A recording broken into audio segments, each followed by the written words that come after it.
Will do.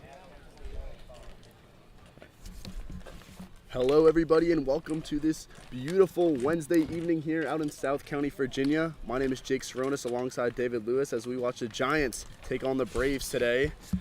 Coming into this game, both teams have had a similar season so far. The Giants sitting at 1-5, the Braves 2-5. Both are coming off of a 8-7 loss against their respective opponents. And some key areas for the Giants going to this game is their bullpen and their ability to maintain their leads. The starting pitchers for the Giants this season have been pretty strong. However, once the coaching staff has started to go into the bullpen, it's been a little tough there where they begin to lose their leads. And they've been able to put up a fight in the ending innings of the games. However, it's been too little too late. And as I mentioned, the Braves coming off a 2-game losing streak as they lost to a go-ahead run in the top of the ninth to the Crop Dusters. And yeah, anything else you want to add, David? Yeah, I mean, for the Giants, it's been about situational hitting, especially over these last two games. They had 14 left on base in their second trip to Waldorf on Monday. And then yesterday in the makeup game against the Aces, the first 4 innings, they left numerous guys on base. However, they got the party started in response to an 8-0 Aces lead, however, coming up just 1 run short. And that was an 8-7 final, leaving a bad taste in the mouths of these Giants. Yes, you could say the Giants are doing almost everything right. It's that one hit when it matters. You know, they're able to get on base, but you got to be able to get more hits with runners in scoring position, especially. And they're going to try to do that at the start of the top here. That's on the mound for the Braves is number 48, Dylan McCarthy, the freshman at William & Mary. Tonight's game for the Giants, number 8, Jaden Brown. In his career as a Brave so far, he has 4 innings pitched with a 2.25 ERA and 3 strikeouts. As the star hitter for the Giants, number 8, Jaden Brown, is coming up to the plate. Brown is batting .556 on the year with 2 doubles, a triple, and a home run. This first one is high, straight up to the catcher here. Almost drops it, but Tony DiChiara is able to hold on to that one. An unfortunate first pitch for Jaden Brown. Yeah, 1 pitch, 1 out for McCarthy. And that one went as straight up in the air as it can be here. No wind, surprisingly, here in South County. As Freddie Diaz steps up to the plate. Diaz sees a first pitch ball. He is still looking for his first hit this season. However, he has 4 walks and scored on 1 of them. He is a sophomore out of Davidson. As it is a swing and a miss for strike 1.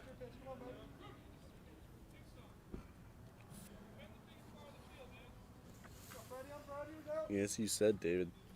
McCarthy with a early lead here in the outs. His third pitch comes in there. That one too low as well. 2-1 now. And I just had to double check. McCarthy on the mound listed at 6'7", 235. A monster already up on the mound. Foul tip there for strike 2. That's not the first 6'7" pitcher that we've called here, David, in the bottom of the 9th against the Thunderbolts, I believe. They brought in a monster. He's 6'7". I believe he weighed a little more as well. Yeah. It's a 2-2 pitch comes in here. That one low. However, Diaz swings at it for strike 3 now. 2 early outs, no runners on. Now for the Giants is number 38, Colin Hughes. As Colin Hughes out of VCU looks to be getting an early 2-out rally here. The right guy to do it. Hughes is batting .444 on the season.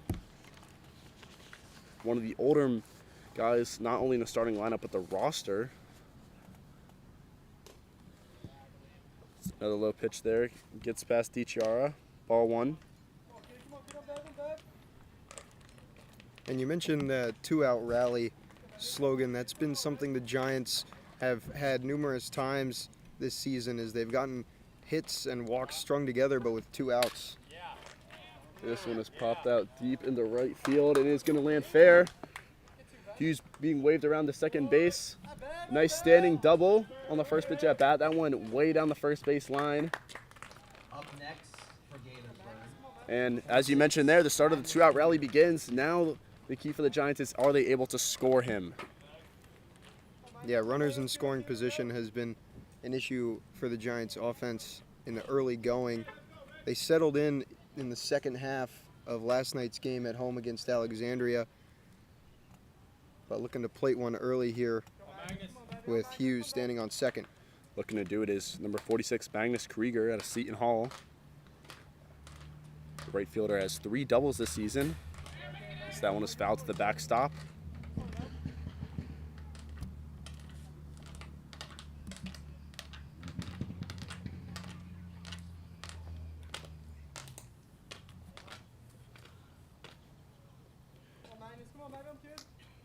McCarthy comes set. Look back at second base before delivering the pitch. At one, too low again. We've seen some speed out of McCarthy, not a lot of high speed though. An off-speed pitch coming out at 76.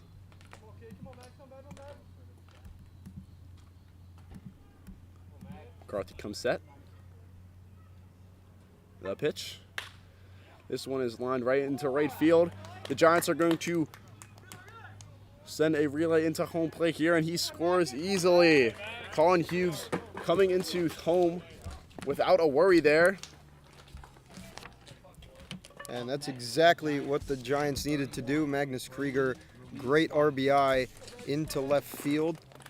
A smaller outfield here in South County compared to at home in Criswell Automotive Field over there in Gaithersburg. 318 down each line as opposed to the 350, but Hughes still putting on the Jets and scoring this first run of the game. Yeah, came around fast there. The relay did not have a chance. However, Hughes was not able to advance on the relay. Stays at first base as Ruiz fouls off the first pitch of his at-bat.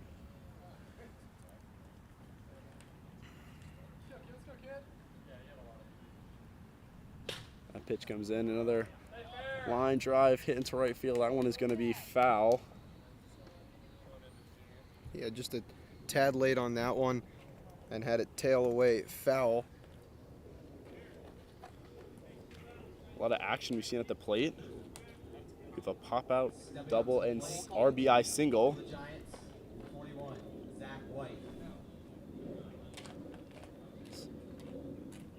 Announcer a little too early on that one. Wes is still up to bat. However, in an 0-2 count here. Yeah, maybe he wants Weiss to advance safely here. 0-2. That one bouncing before the plate. DeChara lost the ball. However, Hughes was not able to advance. 1-2 now. Came off DeChara's chest plate as if it had hit the pad on the backstop. Made him think that it had made its way back there. But Magnus Krieger on first, doing a good job reading that one, staying put. This one is ground ball up the middle there. Second base has little problems fielding it, and he is safe. Ball gets away from first baseman Charlie Magnulik. And Weiss continues the 2-out rally. Hughes only advances second base there, but Number 41, an error from Terrace Rhodes there will keep the 2-out rally for the Giants rolling. Yeah, as minimal infield dirt here at Metro South County as possible. So standing in grass, unable to field a little hop at second was Rhodes. As Zach White now up to bat, sees a first pitch ball. White is .231 on the season with 3 hits. He's been the reliable catcher for the Giants behind the plate. A couple guys thrown out at second this season. Sees his second pitch of the at-bat. Another low fastball there for ball 2.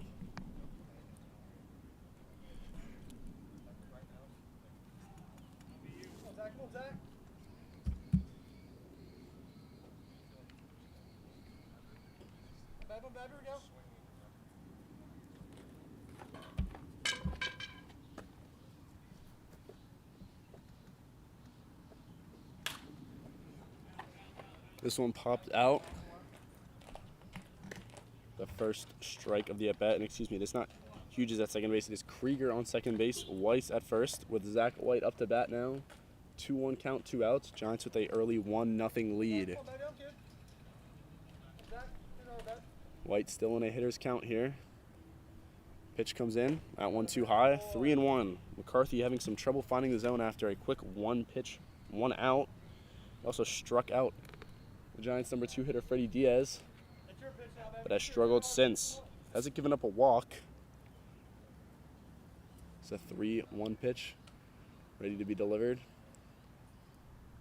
McCarthy looking at second before doing so. That one in there for strike 2. Full count now. 2 outs. Runners on first and second for the Giants. The pitch. That one lined into right field there. Krieger is being winded home. He is going to score easily. Weiss remains on second base, and the Giants quickly with a 2-0 lead here. Nice full count hitting there from Zach White. A nice line drive into right field there. And for Zach White, making something out of nothing, that pitch coming in way low, not really in the zone, but leaving the bat at 91 and getting it over the shortstop Gruby's head. Yeah, nice two strike hitting there for the catcher as Bryce Rudisil steps up with 3 hits and 2 RBIs to his name as he sees a first pitch strike there. That one only coming in at 75 miles an hour. Rudisil is a junior at Mount St. Mary's. So Weiss takes off at third base there in safely. Weiss definitely one of the faster players we've seen for the Giants. His first appearance as a Giant, he was called in as a pinch runner, stole second and third before coming in to score. Yeah, Weiss has squared the bunt in a lot of his at-bats to start, just to get on base and use his wheels to his advantage now 90 feet away. You know, he was almost the perfect guy to have a ground ball hit to second base there. Yes, it was a reach on error. However, his speed allowed him to make it there safely, forcing Terrence Rhodes to bobble the ball around. It's a 2-1 pitch. That one bouncing before the plate as well. Zach White still on first base here, so now the Giants have runners on first and third with 2 outs. Zach White in a 3-1 count here.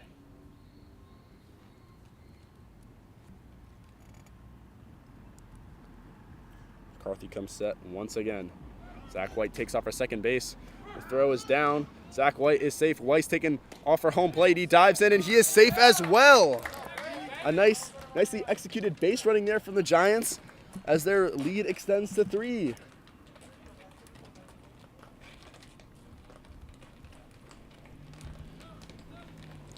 And I believe that was called for a strike because Rudisil is not taking first base here. So now it's 3-2 with 2 outs. Zach White now on second base. Giants with a 3-run lead.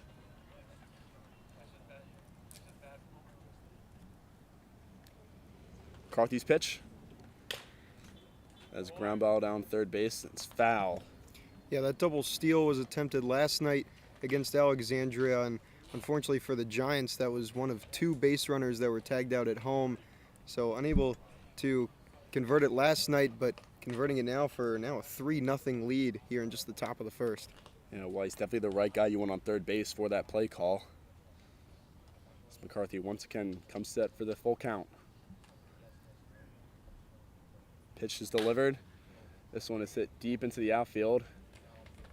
However, it is right under left fielder's head, Michael Lavanga, and that will end the early and powerful first inning for the Giants as they take a 3-run lead here. As Britton Wildsane will come out and look to defend it for the Giants. We'll be right back with you on the Gaithersburg Giants Broadcast Network.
Welcome back to the Gaithersburg Giants broadcast as the Giants now look to defend a 3-run lead here. This is not the first time the Giants have taken an early lead in the game. Now the question is, will they be able to maintain it?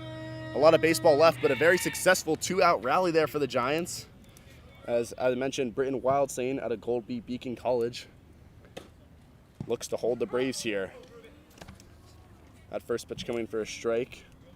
This is the second outing for the Goldby Beacon College sophomore, as he came in for relief against the Crop Dusters. He had 4 innings pitched with a 2.25 ERA and 6 strikeouts, one of the more successful pitchers in that game. Finds himself in a 1-1 count here as that one's grounded up the middle, hits off the pitcher's mound, and Marino there making the play for an easy out. Yeah, awkward bounce off the pitcher's mound there. Falls successfully for the Giants for out number 1. Yeah, it may look routine for Aiden Marino, who's been really nice defensively for the Giants thus far, but coming off the pitcher's mound, always a tough hop.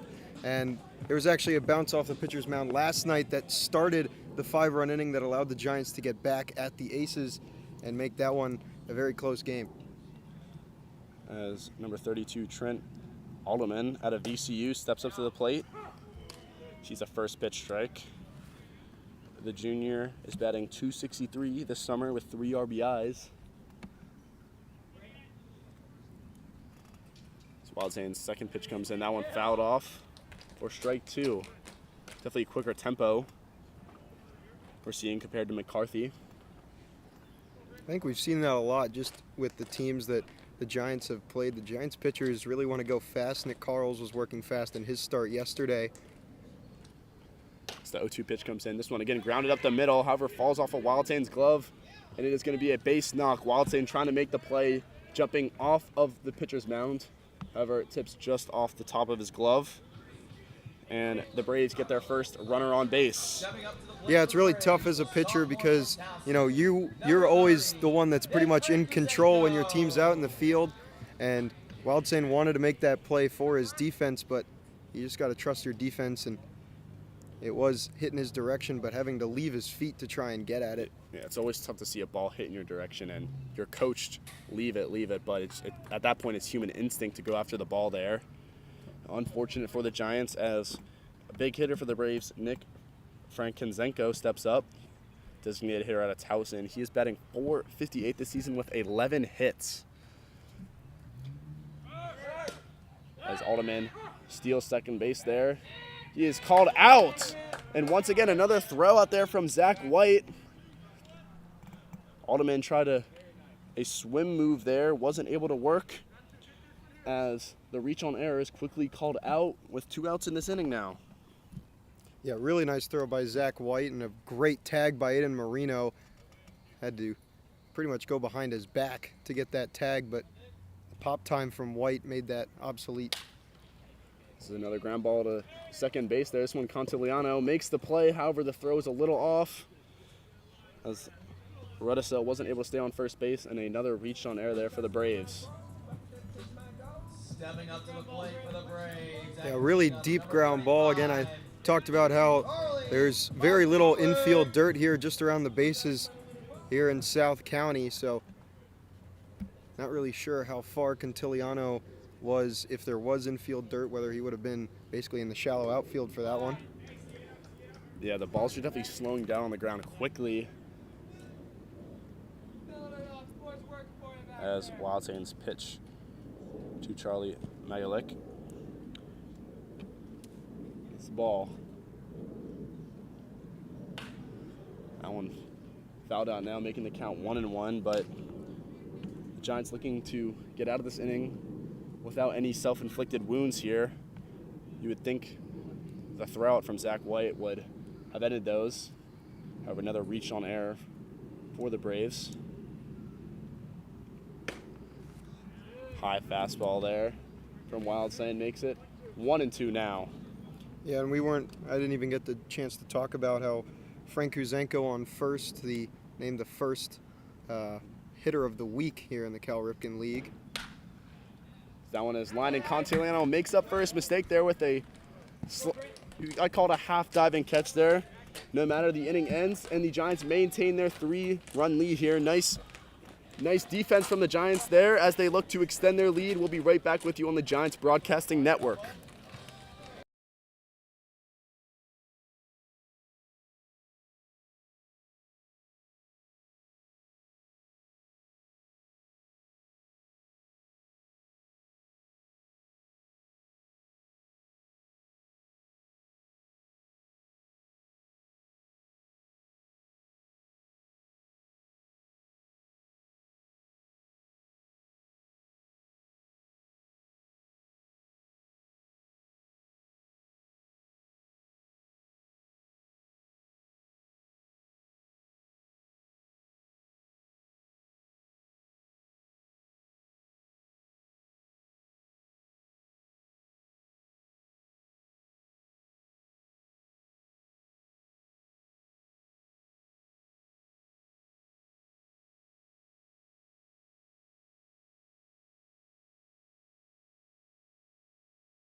I'm ready. All right.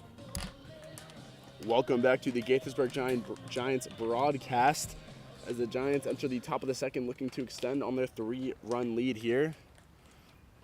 All 3 runs were gained on a 2-out rally in the top of the first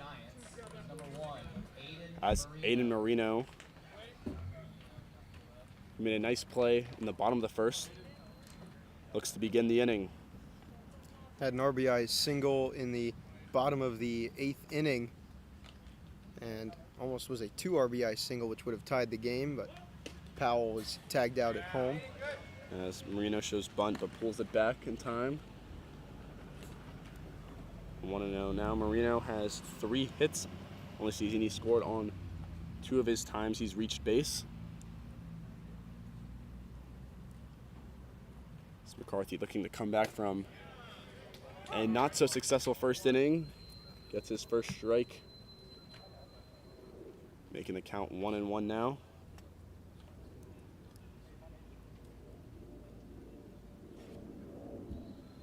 McCarthy's pitch. That one, another ball bouncing in front of the plate there, making the count 2-1 now. And this is not the first time we've seen the Giants jump out to an early lead here. As I mentioned, it's all about maintaining it. A key factor for the Giants in this game that I've written down is the too little too late, which is, as you mentioned there for Marino, almost tying the game. Now hopefully the Giants are able to not fall into that situation this game. Set themselves up nicely to do that as Marino fouled one out the third base line. 2-2 count. Pitch in there for strike 3, some off speed there.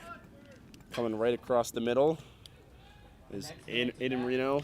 Leaves the bat on his shoulder for out number 1. Yeah, as you mentioned, the off speed at 74. Marino thought that might have been diving to the outside, but stayed true to the middle outside part of the plate, and he could just be a passenger and watch it go by. As Contigliano steps to the plate, he ended the last inning with a, as I said, semi-diving catch there. Sees a first pitch ball now.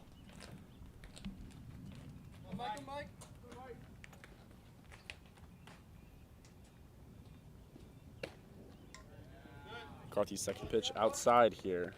2-0 count. Still only 1 out. The Giants top of the lineup. Getting ready to come up again.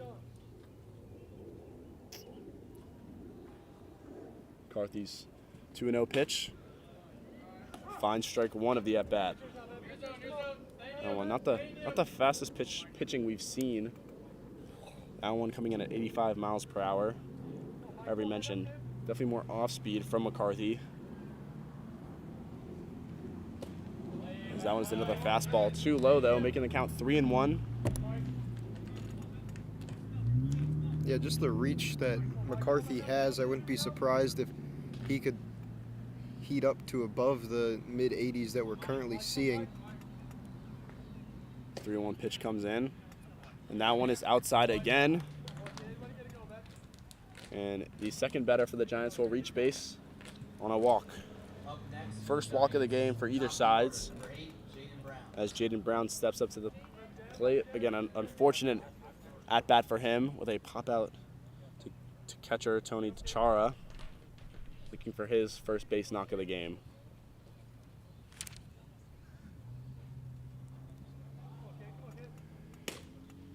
First pitch Jaden Brown sees is another outside fastball. DeChara popped up there as if Contuliano was stealing. So we see a pickoff from McCarthy there. The Braves are on high alert. Yeah, the Giants were really aggressive on the base paths and have been this season, but really in that first inning is what got them the second and third run. So there's a ground ball there from Jaden Brown. That one just foul. 1-1 count. Couldn't tell if Contuliano got a good jump there or it was a steal. He was basically on first base once Magulik fielded the ball. 1-1 count, 1 out in the top of the second. McCarthy's pitch. Some off speed there. That one too high though. Nice eyes from Jaden Brown there, making a count 2-1. We know there are some camera issues. We're currently working on it, and we'll get those fixed as soon as possible. Yes, we apologize for that. As another good take there from Jaden Brown makes the count 3-1. This is not the hitter you want to throw a meatball to. You almost have to here. That one inside. Jaden Brown was skipping down the first base. However, thought it just reached a zone there. Full count now. Yeah, that one a borderline pitch. I mean, he's kind of tailing into Brown, so he tried to get out of the way. And that one, another outside fastball. Took him one more pitch than needed. However, the Giants now have runners on first and second base. The second walk of this inning. Freddie Diaz steps up again. He was the first strikeout of this game. Looking to do something here with a runner in scoring position. Once again, Diaz still looking for his first hit.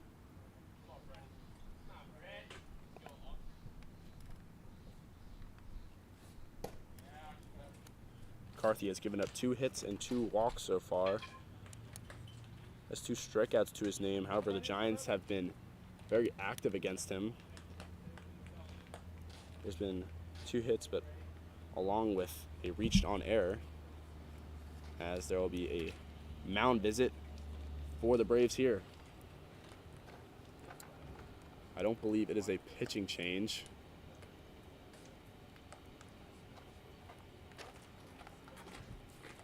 It's the Braves head coach giving some mentorship to McCarthy. McCarthy, one of the younger guys in this league. As I mentioned, a William & Mary freshman. Yeah, McCarthy went 4 innings in his first start of the summer, so just going to be a talking to for now, as they would obviously expect McCarthy to go much deeper in this game than just the 1 1/3 he has thus far. Yeah, Braves head coach seemed to be hyping up McCarthy in that pitching meeting, ended with a fist bump as he steps back on the mound with a runner on first and a runner on second. Still Freddie Diaz up to bat. As this one is grounded to the shortstop here. Out at second is made. Threat on the first is there in time, and a double play for the Braves there will end the inning. Nice execution from the Braves, and that will bring an end to the top of the second here, as now the Braves looking to close down this 3-run lead. We'll be right back with you on the Gaithersburg Giants Broadcast Network. And just a quick word, I'm going to have to restart the camera, so we'll have the audio up for the bottom of the second, but we'll try and have the video up as soon as possible. Thank you.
Baptist, Harrison Helton. Welcome back to the Gaithersburg Giants broadcast.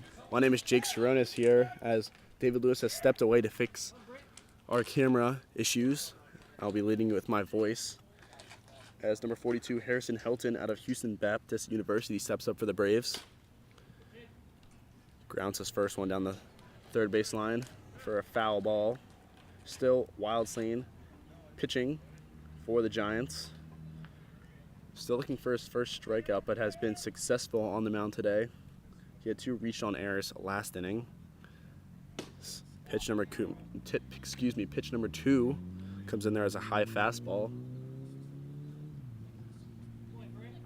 0-2 now to the senior. The pitch just fouls that one off in time. Helton is batting .364 this summer. He has 3 RBIs to his name, and being a senior, he's got a lot of experience, not only in the Cal Ripken League, but in his collegiate career as well, as he faces off against the young sophomore pitcher.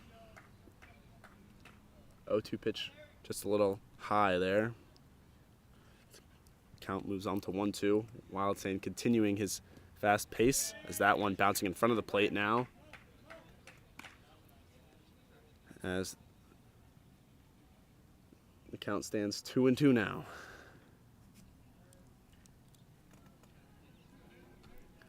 Wildslane coming set.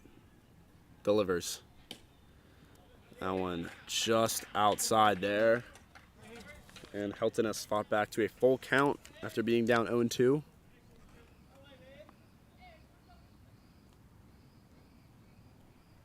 Wildslane delivers again. That one just a little low in the zone there. And after being down 0-2, Helton is walked. That is the first walk in Wildslane's outing. Number 21, Kendall Cassidy. As number 21, Kendall Cassidy out of Ouachita Baptist University steps up. He is a junior. This summer he's batting .429 with 3 hits. He has scored 3 times himself. This one is grounded down the first base line. Comes through though. Just a routine single there. That one hit in between Rudisill and Contigliano. Neither of them able to make a play on it, as that is the first hit in Wildslane's outing.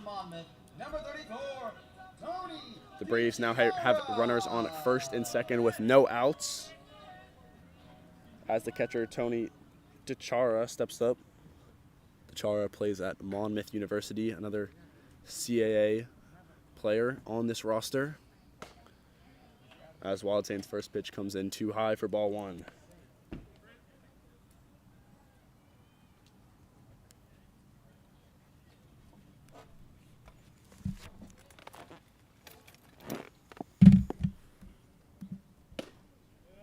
Wildslane's second pitch, not as high, falls in the zone for strike 1.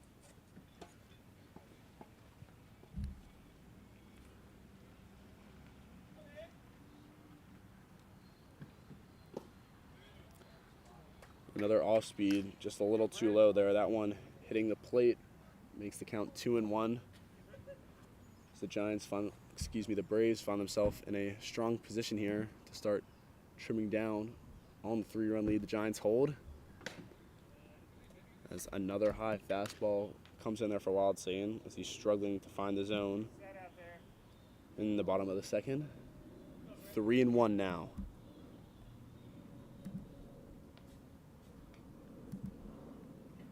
That pitch comes in, that one down the pipe for strike 2. Another full count. Wildslane looking to come on top of this one, as runners have remained on first and second base. Full count pitch comes in. This one is a high pop fly. Barely reaches the outfield. Contigliano calls off everyone else, and the routine catch is made for the first out of the inning there.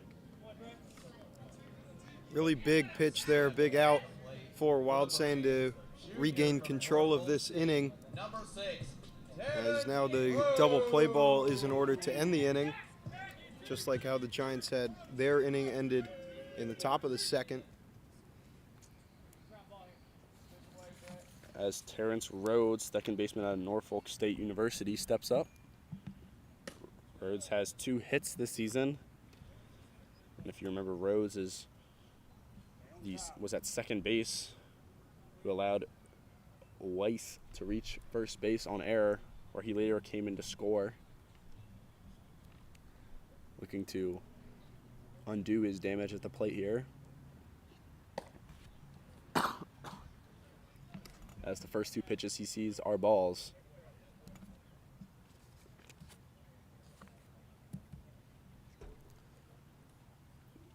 Runners have yet to make a move to steal. This one is roped down the first base line, however foul. Definitely tough to think about stealing third after an early throw out at second base from Zach White. The count moves to 2-1 now. Wildsain's pitch. Some off speed there. That one just a little too high. It's a good pitch there. 75 practically on the black, just not getting that borderline call on the outside.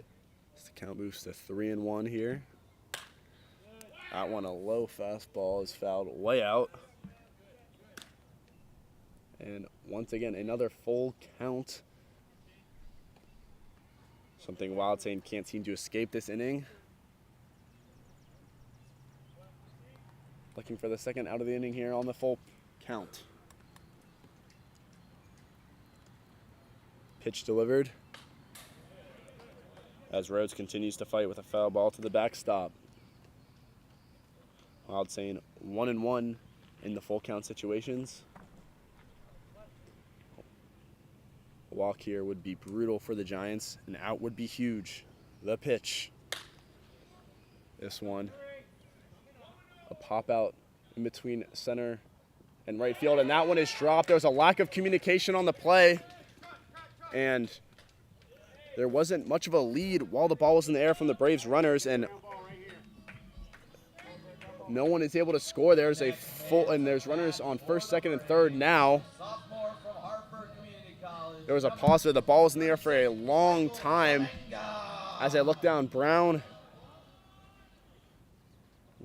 and Weiss that was not Weiss, that was the right fielder, Magnus Krieger, kind of looking at each other, seeing who was going to make that play. Krieger was the one who got under it, wasn't able to hold it in his glove. Yeah, late call, and being down at field level here, I would expect to hear a louder call, and I think it was Krieger who called off Brown, and just a little bit of hesitation and confusion. The other thing for Krieger, although he does have sunglasses on the top of his hat, sometimes fielders elect to just leave them off because they'll actually lose the ball with the sunglasses on. Krieger having to face right towards the sun in tracking down that ball.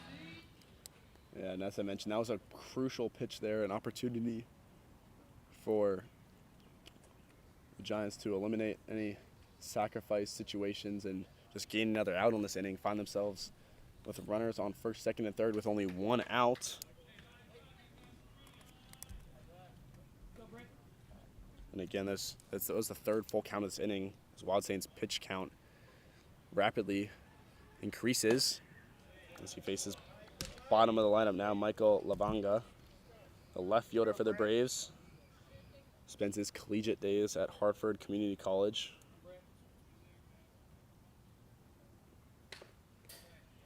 Fouls off his second pitch for ball 1. And this is again a situation where the Giants have worked so hard to build up a lead and might now quickly give it up. And that previous pitch is where Wildsain needs to live, kind of handcuffed Lavanga. Again, just another low 75-mile-per-hour off-speed pitch there. He's struggled to find the zone with his off-speed. Count now at 2-1.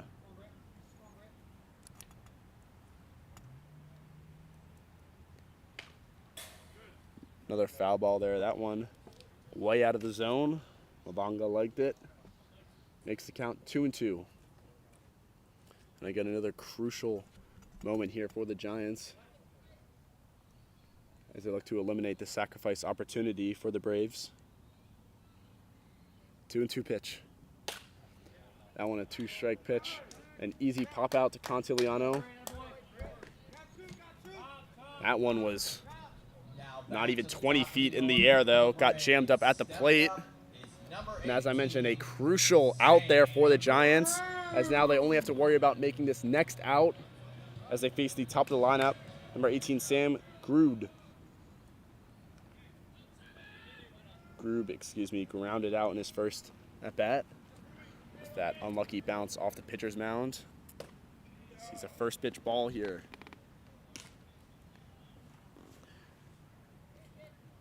And what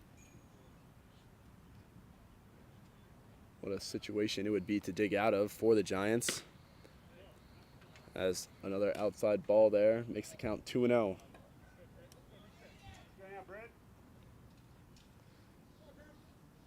Wildcat looking to escape the inning with no blood drawn. 2-0 pitch. Once again, another fastball right outside, and a 3-0 count now with runners on first, second, and third for the Braves. Yeah, nowhere to put Gruby here. And that is a 4-pitch walk, bringing in the first run for the Braves. They're not what you want to see from the Giants, and at this point, any run coming in is a self-inflicted wound. The inning could be over.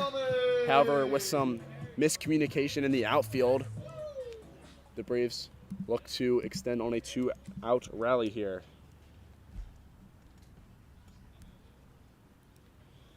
As number 32, Trent Alderman, steps at the plate, he reached on error and was quickly thrown out at second base in his first time on.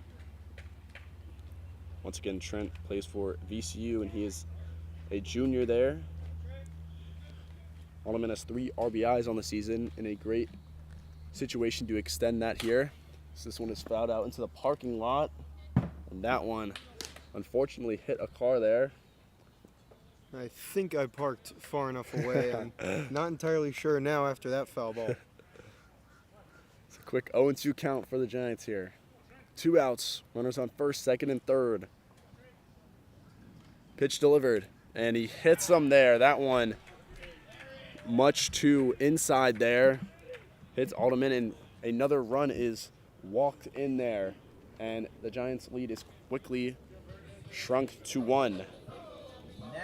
Yeah, and Alderman there completely getting away from Wildison. I mean, you had him 0-2, and you had him guessing and just drilled him square in the back. And as we mentioned, it was about the Giants have struggled maintaining their leads here.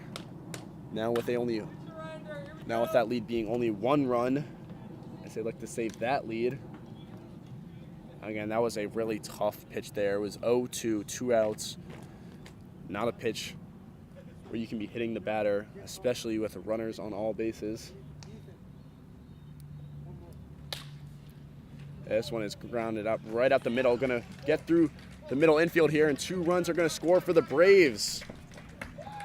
Sam Grube and Michael Lavonga come in for the Braves, and they now have the lead. Batting now for the Braves, number 35, Charlie Magulik.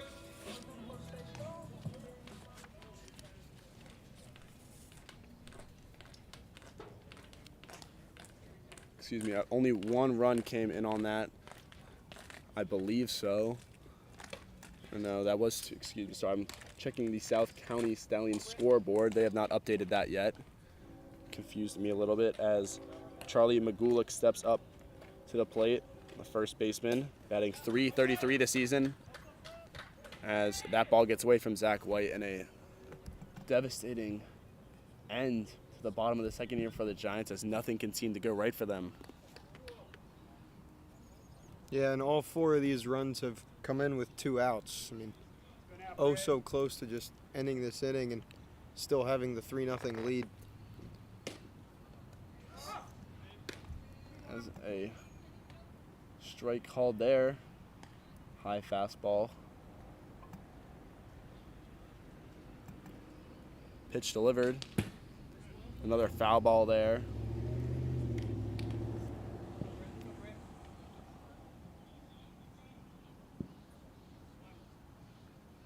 Count is 2-2 now. 2 outs. Runners on second and third. This one popped deep into left field. Still running back and finally caught. That one caught by Weiss, and the devastating bottom of the second finally ends for the Giants as their 3-0 lead quickly becomes a 1-run deficit. An unfortunate showing, and as you mentioned, again, all unearned runs, all self-inflicted wounds, leading to all 4 runs there as the Giants look to gain back their lead here. We'll be right back with you on the Giants Broadcasting Network.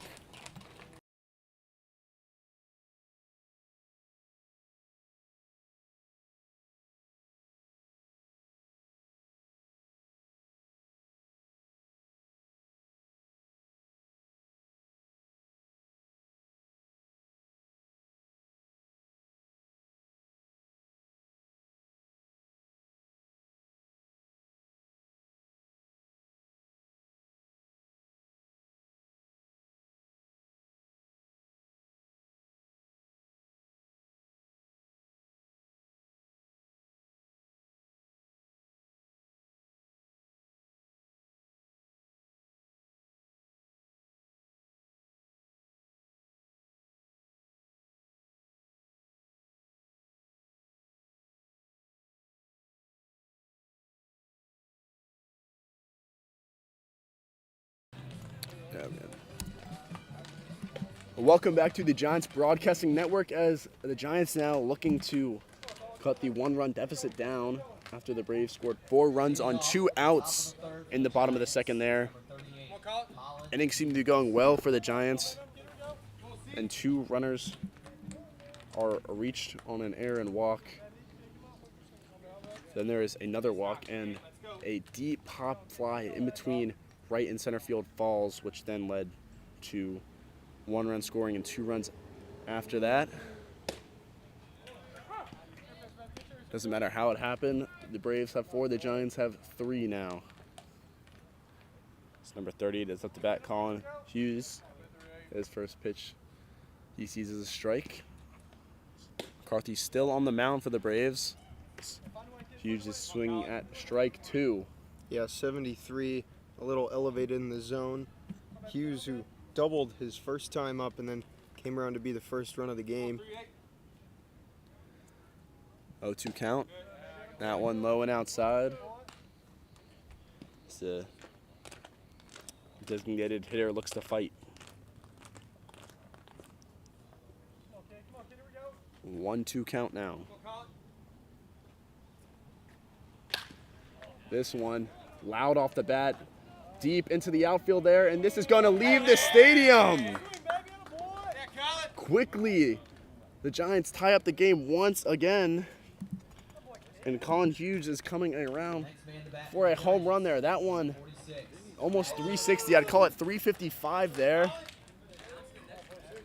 And as I said, that one was loud off the bat. Came off at 95 miles per hour there, and the game is quickly 4-4. Yeah, 95 off the bat, as you said, 368 clearing that right center field portion of the fence. And the response you wanted, if you are a Giants fan there, looking to gain back the lead. As Magnus Krieger steps up. Krieger was in right field when the error occurred. You see the first pitch ball. And as I just mentioned, McCarthy coming back into the game for his 3rd inning, however, still seems to be struggling. The Giants have been on him all game as McCarthy throws his 2nd ball to Krieger. And that Colin Hughes blast, the 2nd home run now for the Giants this season. The first was Jaden Brown, but adding to that total, and maybe we can see some more here in this smaller park in South County. That one grounded down the 3rd baseline foul, and Brown's home run was similar. His against the Crop Dusters at OBGC, both of them hit to right center field. Both of them solo home runs. Browns was to gain the lead, as Hughes was to tie it. It's that one in the dirt for Krieger. He sees a 3-1 count now.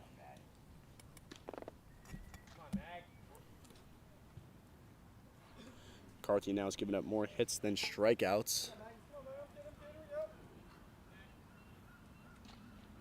Faces Krieger in a hitter's count here. Krieger had an RBI single in his first at bat. That one low in the zone. Strike 2 called though, 3-2 now. Yeah, borderline call, and Krieger a little above average in height, but still just clipping knee high in the zone. McCarthy looking for his third punch out of the day. That one is grounded down the third base line. It is fair, just fair. Krieger wasn't rounding first base there. Remains. Stepping up to the plate for the However, a nice full count hit there Brady Luis Weiss. for Krieger.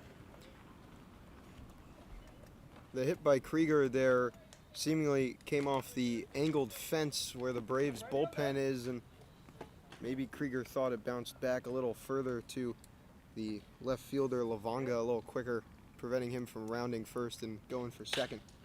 As Weiss lines one up the middle here. And this is going to be his first hit of the game. He reached on air there.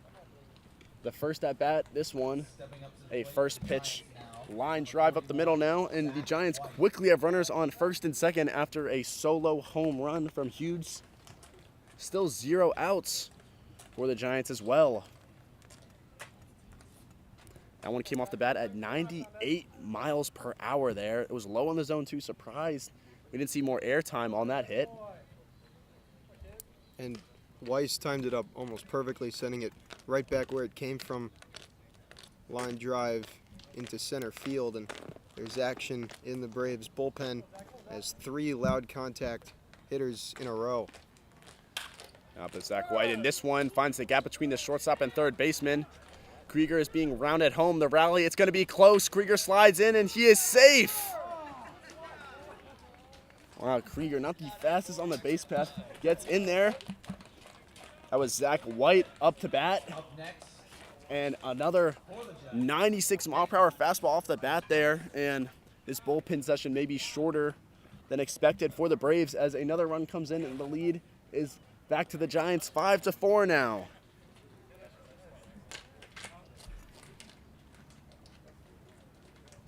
Three straight exit velos above 95 now. Excuse me, 4 straight. Yeah, that one low as well. Excuse me, I'm talking about the hit. Once again, that was grounded between the third baseman and shortstop of the Braves.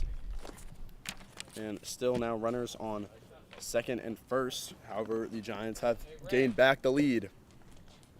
As Bryce Rudisell, first baseman for the Giants, faces a 2-0 count now.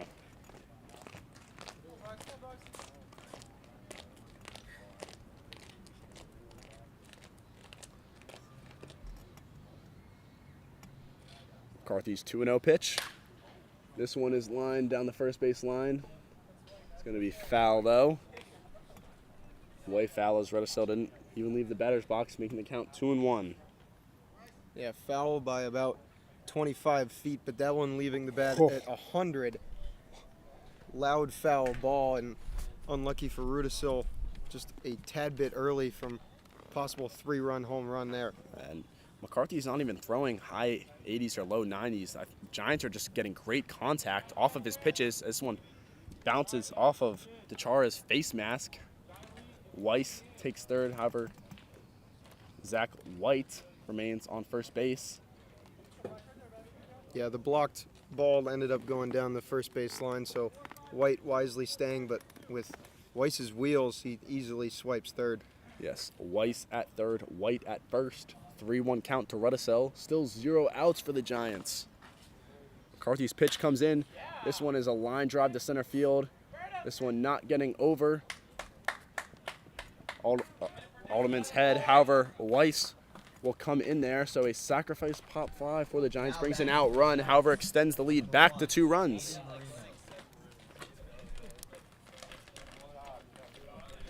Rotosil getting that one on the outside part of the plate. Little reach for it, but still getting a good piece of it. And had Alderman backtracking pretty far, farther than he would have liked. Yeah, that one a little lower on the barrel of his bat there. Had a chance of leaving the stadium as Zach White remains on first base.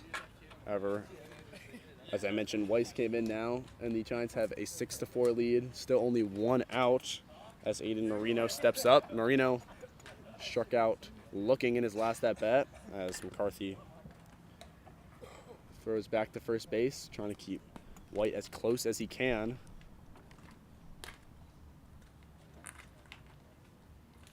One and 0 count. That one down the pipe for strike one.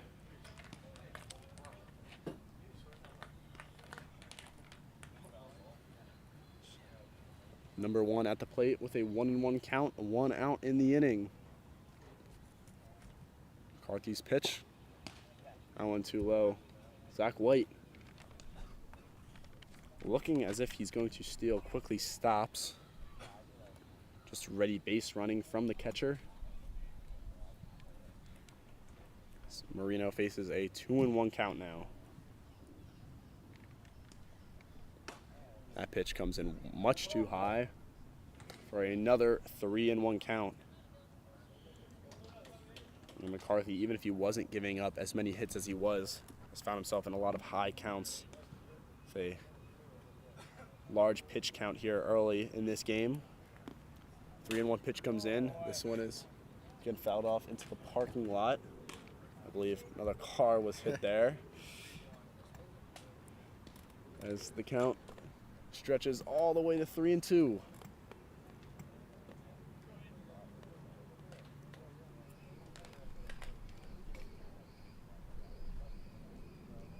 McCarthy's pitch.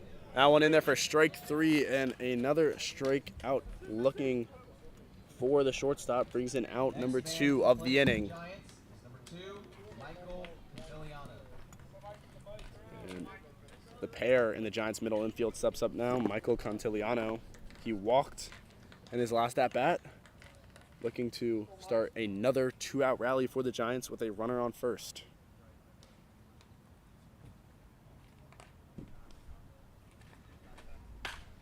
This one is a line drive over the third baseman's head. It's going to fall for a base knock. Come on, Mike, get a boy. Zach White remains on second base, and a first pitch hit there, one of many we've seen from the Giants.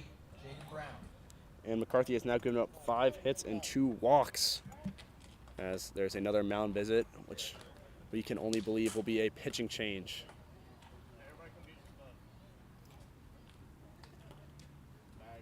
Yeah, quick meeting there. Head coach takes the ball from McCarthy.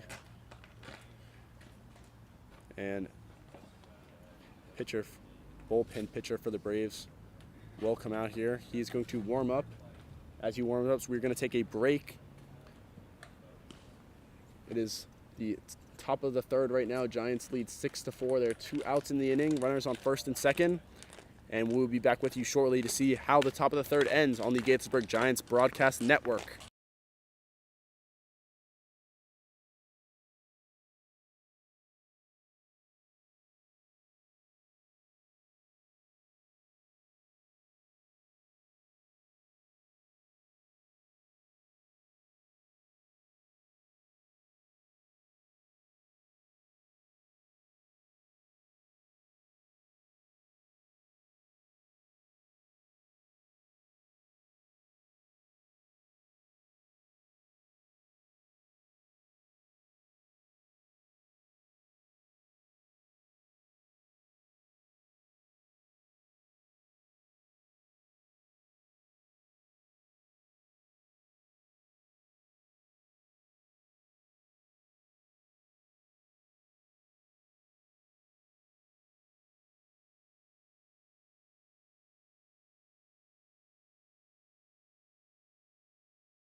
Welcome back to the Gaithersburg Giant broadcast as a bullpen call brings in number 43, Colin Miller. Miller is a sophomore at Shenandoah University. For the Braves, Colin has 2 innings pitched with a strikeout and 3 runs. Looking to end the 2-out rally the Giants have been on as leadoff hitter Jaden Brown steps up again. Brown looking for his first hit, has a pop out and a walk to his name today. Definitely the most dangerous hitter for the Giants. It's the first pitch. And we apologize if you can hear that noise in the background. The lights are starting to come on here at South County, and hopefully it dies down once the lamps heat up. Yes, hopefully that won't be going on for too long. This Brown faces a 1-0 count. This one is popped up high again. This one leaving the stadium though. No car hit that time.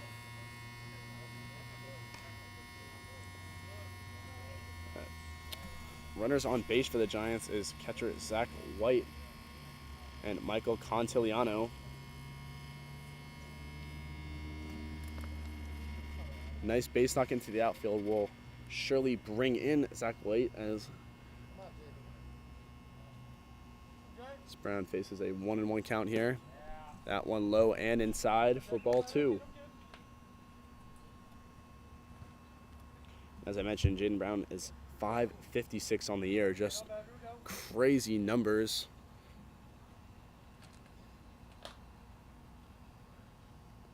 A good guy to be in this position for the Giants. This one is just another high pop fly. It's not going to leave the infield. Somewhat of a routine play for the third baseman as he runs around third base, able to make the catch. Almost made it harder than he has to be as Jaden Brown continues to look for his first hit. As the top of the third ends, the Giants gain their 2-run lead back, not their 3-run lead, but a successful inning nonetheless.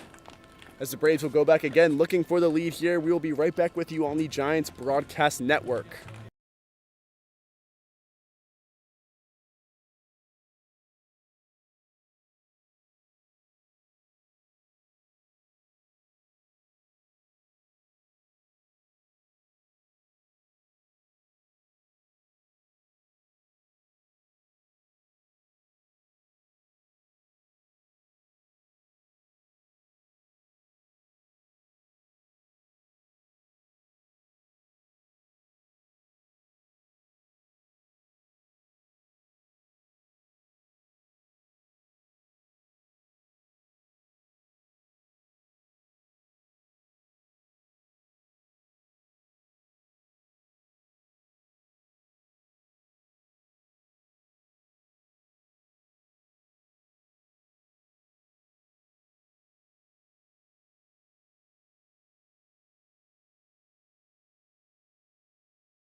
All right.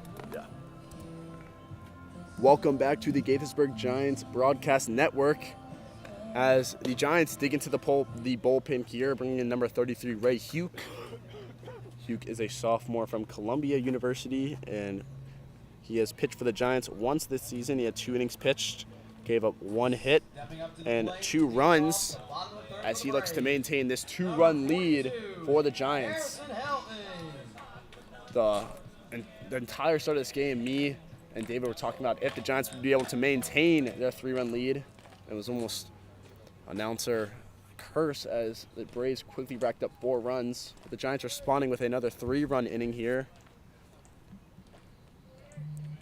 As the first pitch for Huke is delivered. That one coming for an 88-mile-per-hour fastball, just a little outside for ball 1. Yeah, a little inconsistencies with the zone early in this game, I would be safe to say that much. as that one comes in for strike one.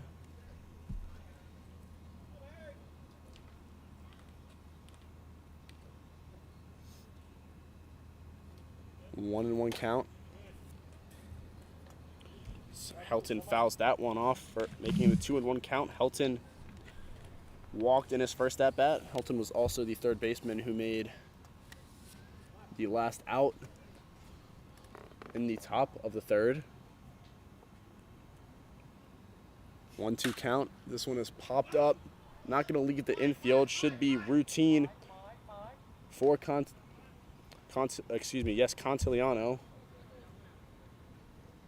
It's confusing both the successful middle infielders for the Giants, but nevertheless, that is a routine pop fly out as Helton continues to look for his first hit. As Kendall Cassidy steps back up. Cassidy a single in his last at bat. It's again a powerful hitter, batting .429 on the season. So that one is an 89 mile per hour fastball low in the zone. Cassidy's caught swinging for strike one. Yeah, singled his first time up, came around to score second of the 4 runs that the Braves got. So that one is fouled towards first base, making the count quickly 0-2.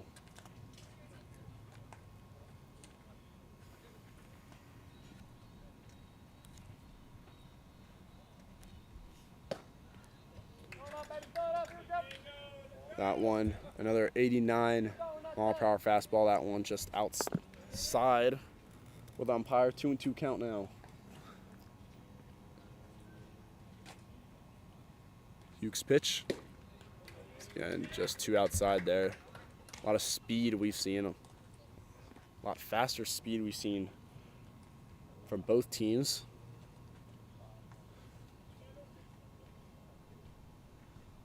Hughes pitch comes in.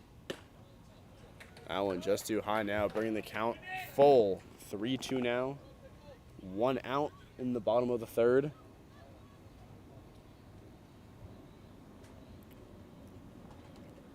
Full count pitch. It's a grunt there. That one coming in at 89 miles per hour in the top of the zone. However, Cassidy able to foul that one out. Keeps him so alive. Hugh trying to blow up by Cassidy there for the put away. Cassidy staying with it, was late, but able to keep himself alive. Another 3-2 pitch, another grunt, but this one strike 3 swinging. Cassidy not able to get a piece of that one. And that is the quick second out of the inning for the Giants. It's a lot of passion we've seen on the mound from Hughes so far. Yeah, he had that elevated fastball that Cassidy was able to foul off, but then places it on the outside low corner, and Cassidy didn't have his bat head around in time. As catcher Tony DiChiara steps up again, popped out in his first at bat.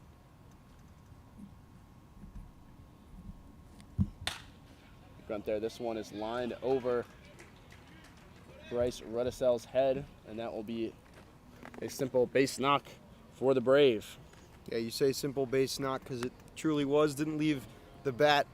It actually left the bat slower than when it came in. Came in at 88, left at 82. And just a routine base hit for DiChiara. Giants not in too much danger. Still have 2 outs. Of course, runner on first base as Terrence Rhodes steps up. Rhodes was the batter up who hit the pop fly that was dropped between Jaden Brown and Magnus Krieger. As he looks to make an impact once again. Fouled off his first one. A long pause from Hugh there. It's all fastballs we've seen so far. Count stands at 1-1 now.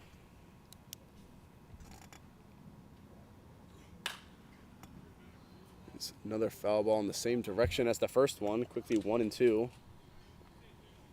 Braves hitters can't seem to catch up fully to Ray Hughes' speed.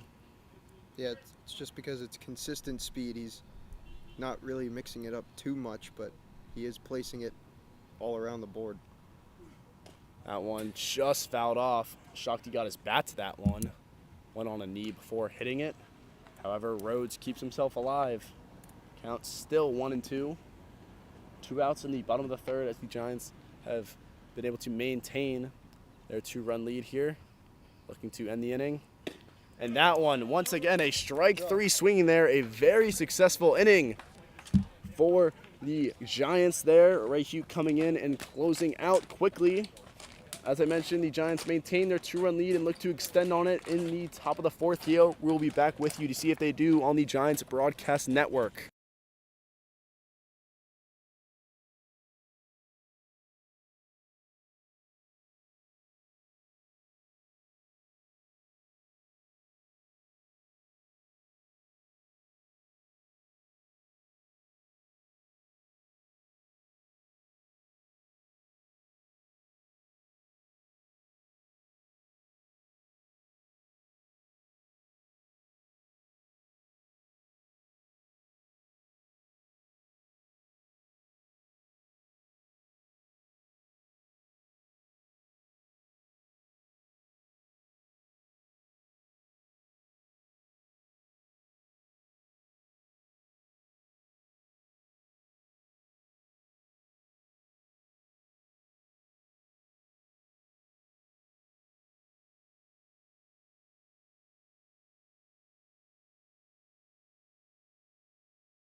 Welcome back to the Giants Broadcast Network as we enter the top of the 4th.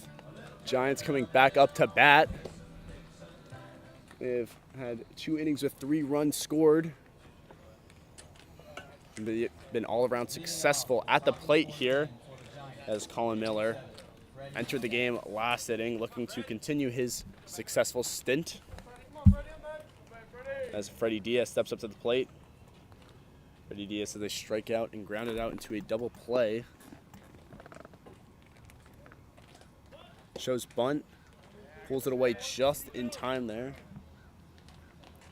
As I was saying that, home plate umpire appeared to first base umpire. However, he agreed. Diaz pulled it back in time, making the count 1-0. Their second pitch comes in, bunt shown again. That one knocked foul, bringing the count to 1-1.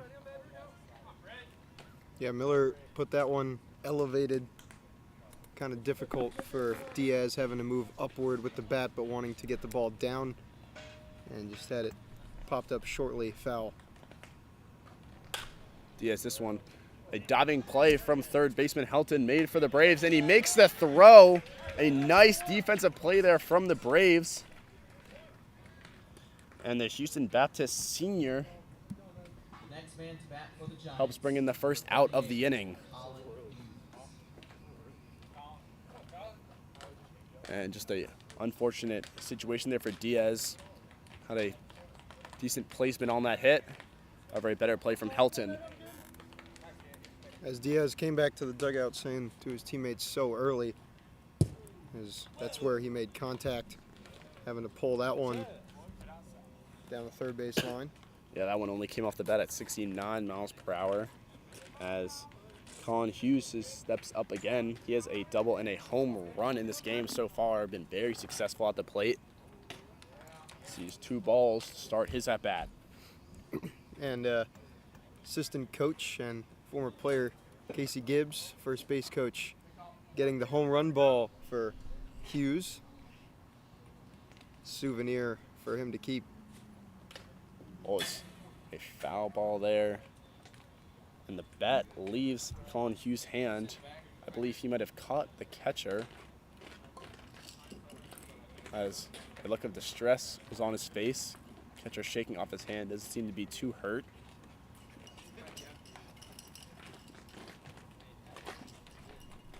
Applies more spray to make sure the bat's able to stay in his hands this time. Brings the count to 2-1 now. Umpire catcher And Hughes now laughing about it. Yeah, as I was talking about a souvenir, tossing the bat into the backstop. Not the souvenir you want to give someone. 2-1 pitch from Miller. This one grounded on the first baseline, just foul. Let's count to 2-2 now.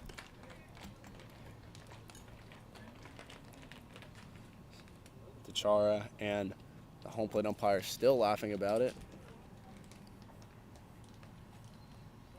There's the 2-2 pitch to the Giants' designated hitter. Deep breath before it's delivered. And that one, a nice off-speed pitch there. Gets Hughes swinging. However, it's a drop third strike. Doesn't realize it, though. That one gets very far from the Chara. It took a second for Hughes to leave the batter's box. However, he is still safe without a throw. And that will be the first runner on for the Giants. Not exactly how Hughes has reached base today so far. However, whatever works, works. Yeah, it's the second time Hughes has reached first on a drop third strike this season. Interesting that it's happened twice. It's only, I believe, his third or fourth game now for the Giants. As Magnus Krieger steps up with a pair of singles. His first one was an RBI single. So he looks to continue his successful days at the plate as well.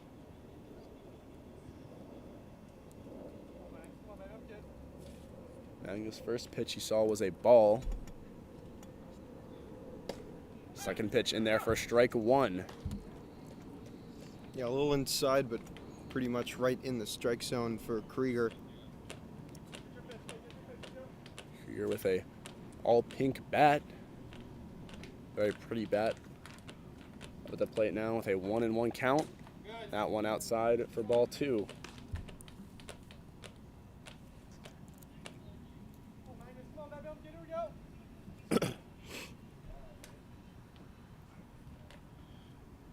Not much movement from Hughes on base.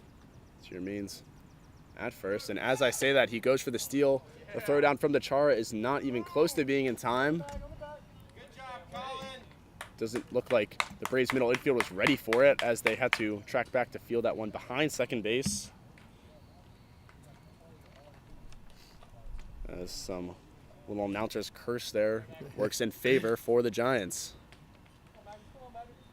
Runner on second now as Krieger faces a 3-1 count. Pitch delivered. This one is a high pop fly in right center field. It's been active today. Center fielder Alderman calls it off. And Krieger slides into third base safely. And Krieger there with a nice piece of hitting there. Doesn't get far enough to leave and a little too high in the air. However, it advances the runner. Brings in the second out of the inning for the Giants. Yeah, and it happened off your screen, but a very nice job by Colin Miller to back up that throw into third. Catching it cleanly and preventing Hughes from possibly scoring. Yeah, Hughes jumped up quick, looking to take home plate. Almost matched with Miller as Weiss steps up with another first pitch hit. This one, however, is hit directly to left fielder Lavenga. And that will end the inning there. No run scored for the Giants. The score remains 6-4 as we enter the bottom of the fourth. And we will be back with you after this intermission with the Giants Broadcast Network.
Welcome back to the Gaithersburg Giants Broadcast Network as we enter the bottom of the fourth with the Giants maintaining a 2-run lead here.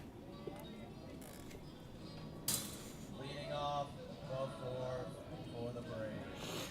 Number 36, Michael Lavenga. Lavenga, who made the last out in that inning, steps up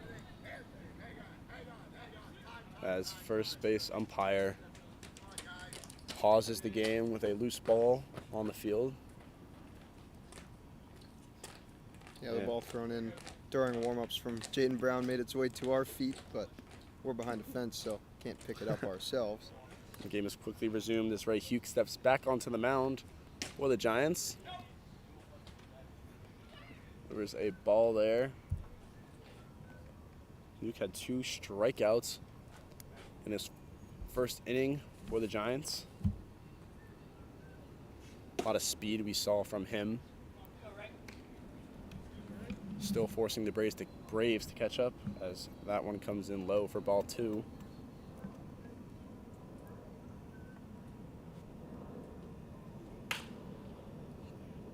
That one a high inside fastball. Lavenga able to catch up to. Yeah, it's really tough to be early on 86 miles an hour, but Lavenga was way early on that one. There's the 2-1 pitch. It's delivered, and he is early again on a very picture-perfect pitch. That one in the same spot in the zone, just 1 mile per hour faster. Lavenga quickly finds himself in a 2-2 count now. Hughes' pitch. That one fair down the third base line. It was mishandled by Freddie Diaz. Makes a nice throw over, however, wasn't delivered in time. Excuse my pause. I thought it was foul. However, it was just fair enough. Well, Jake, rightful confusion for you. It looked like it may have hit the side of the third base bag, and that may have led to the mishandling for Diaz as he had to go to his backhand and then having his momentum go away from first base. Still made a pretty good throw, but really not close play at first. Yeah, stretch from Rudisil there was not enough. As now the top of the lineup, Sam Grube steps up. He has a ground out and pop out, and he sees a first pitch strike.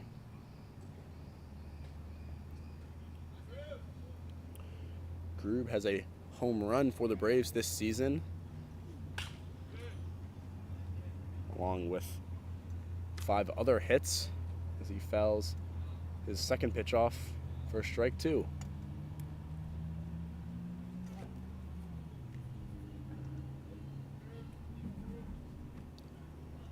Hughes, 0-2 pitch. That one more speed. That one reached 89 high in the zone. And Grube is just able to make enough contact with it to stay alive. Really interesting to see where Hughes going to put this next pitch. Just went elevated fastball. Wouldn't be surprised if he tries to go inside. And so runner takes off. Zach White's throw is down. This one not there in time though. Lavenga in there safely with a full extension dive. That pitch was also delivered as a ball to Grube. He stays alive, 1-2.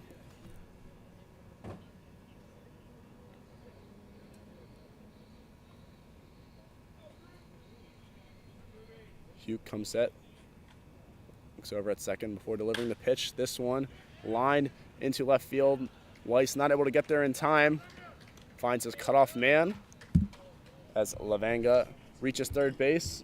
And now with 0 outs, the Braves have runners on the corners. That one, again, another hit from the Braves that was slower than the pitch delivered, coming off the bat at 75 miles per hour. Just slow enough to drop in front of this speedy left fielder. And the Braves in a good situation here to put runs back on the board. yeah, it was very fortunate for the Braves that one fell. As this one is lined right up the middle. A great play there from Contigliano. A nice solo double play there. Wow. Contigliano getting a nice bounce there in the grass, steps on second base and quickly delivers the throw to first. However, Lavenga was able to score on that though. So 2 outs are traded for 1 run. in that situation, the Giants will take that any day of the week now, as there are no more runners on base, 2 outs, and their lead is maintained.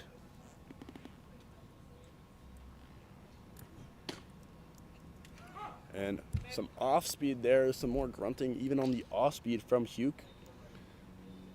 Me and David were joking, compared him to a tennis player, but as I've said before, whatever works, works, as another off speed there is low in the zone and has Nick Frankuchenka swinging. 0-2 now, 2 outs. Giants 6, Braves 5.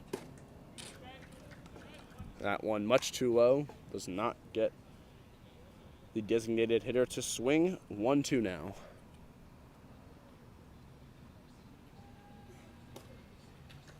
That's 3 low off-speed pitches we've seen in a row. Frank Kazenka has only swung at one of them. Count now 2-2.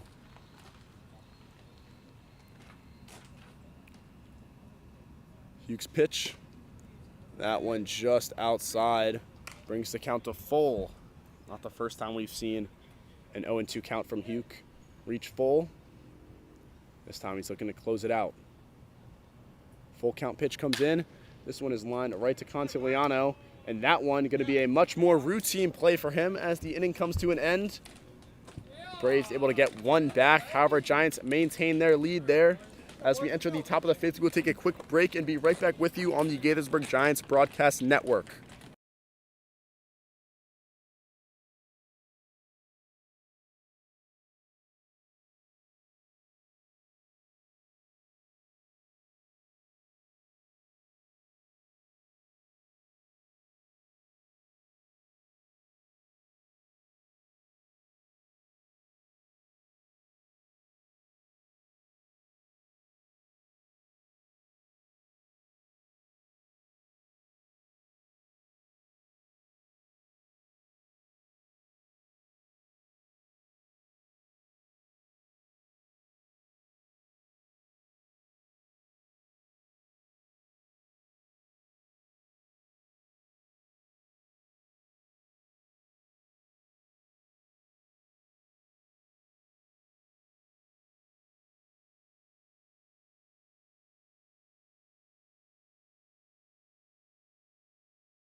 Welcome back to the Gaithersburg Giants broadcast as we enter the top of the 5th.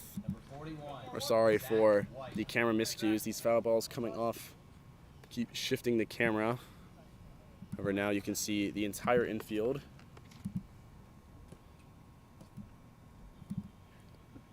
As Zach White steps up to the plate again. Zach White, another Giants hitter with 2 base knocks. However, he has 2 RBIs with both his hits, this time with no one on. Sees a first pitch ball there. Still Colin Miller pitching for the Braves as Zach White ropes one down the third base line to the outfield, rounding, looking at second base. However, throw comes in time, and once again, another single for the catcher. Stepping up to the plate now for the Giants. As you said, Jake, another single. That's now 3 at-bats, 3 singles. First 2 singles were for RBIs, but to lead off this inning, Zach White will try and get a run in himself now. Zach White, a player who's been active in all games for the Giants. As Bryce Rudisil steps up. Rudisil has been as successful at the plate, has 2 pop-outs, 1 scored an RBI, however, as he sees first pitch strike. So throw back there for Miller. And Zach White, not the fastest, however, has caused a lot, has forced 2 throwbacks to first base this game. As Miller delivers delivers the 0-1 pitch. That one a little lower. Falls out of the zone for ball 1.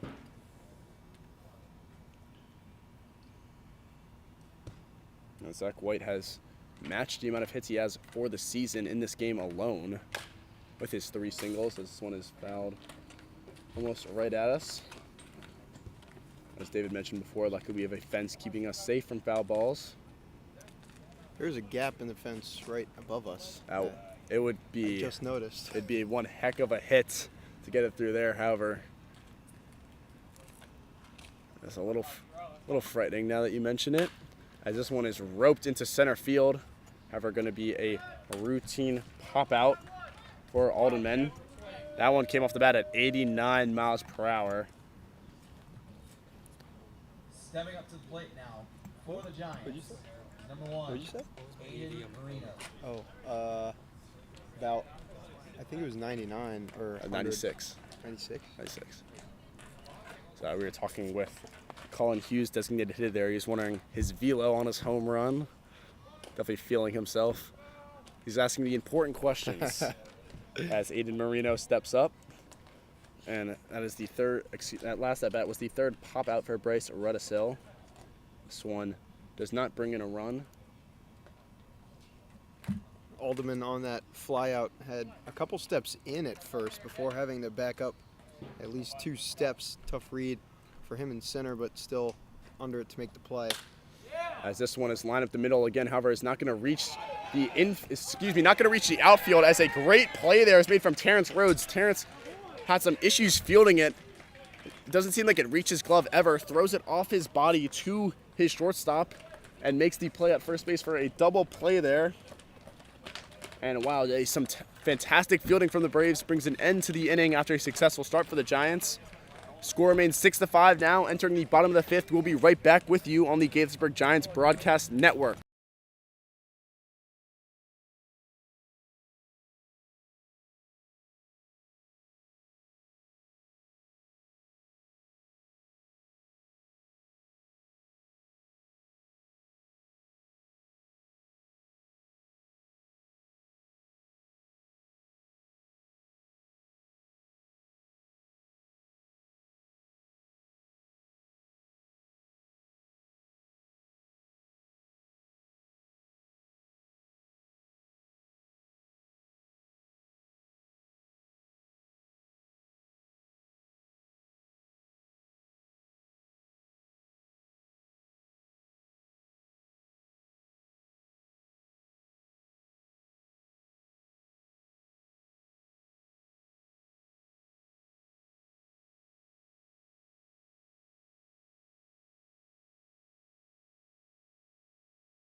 Welcome back to the Gaithersburg Giants Broadcast Network, as Ray Hugh is back on the bump for the Giants,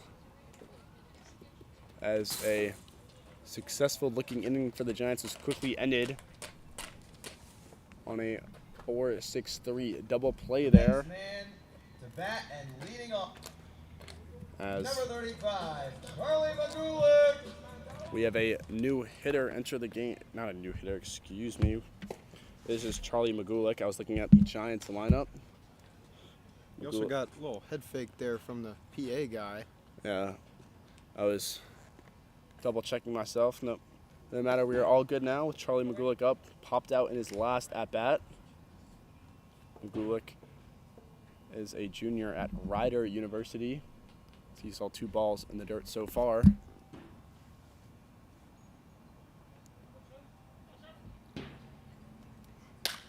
Magulik sends us one high, and it is going to leave the stadium as Krieger doesn't even give it a chance to run after. That one left at 100 miles per hour there, a low fastball. Makes good contact with it, and as I said, a no-doubter ties the game for the Braves. No doubter, 100 off the bat, 378, and puts it way into those trees.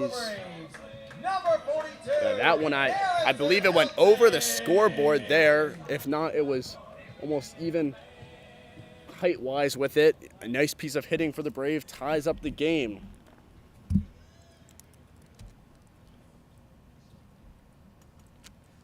Now up to bat is senior Harrison Helton, who is looking for his first hit of the game. He has a walk and a pop out.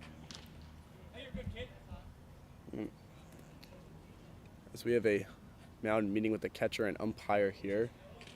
I'd like to mention, as I was setting up this broadcast, a parent on the Giants side came up to me and said this is a home run field, as he has spoken that into existence with 2 home runs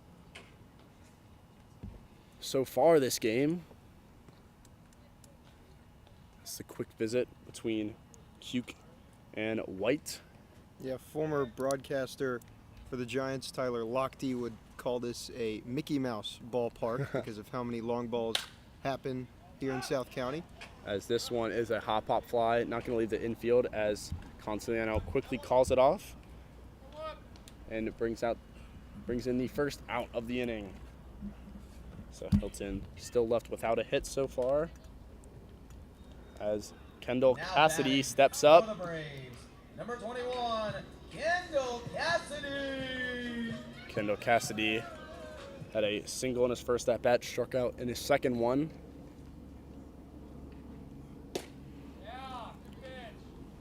As you get some good pitch shouts. Not called as a strike though.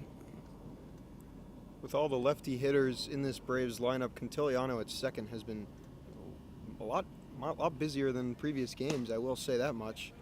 And he has done well with all that's come his way. He had one mishap throw, however quickly made up for it early in the game. As the 2-0 pitch comes in, this one, another foul ball there towards the Braves dugout.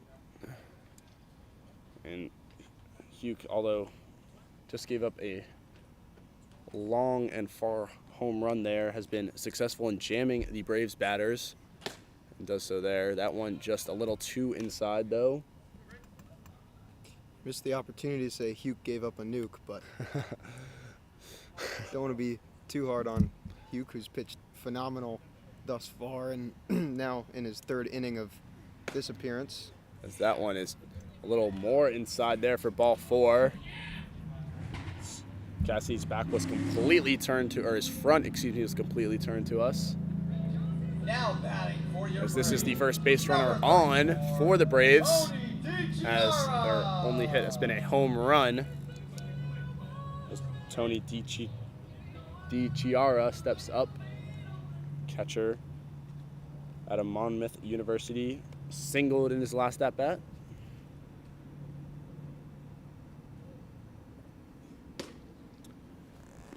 The catcher is .250 on the season, as he is facing a 1-0 count with a runner on first. 1 out in a tie ball game. Hughes' pitch, that one a big swing and a miss there. He's in strike 1. Blows it by him at 88.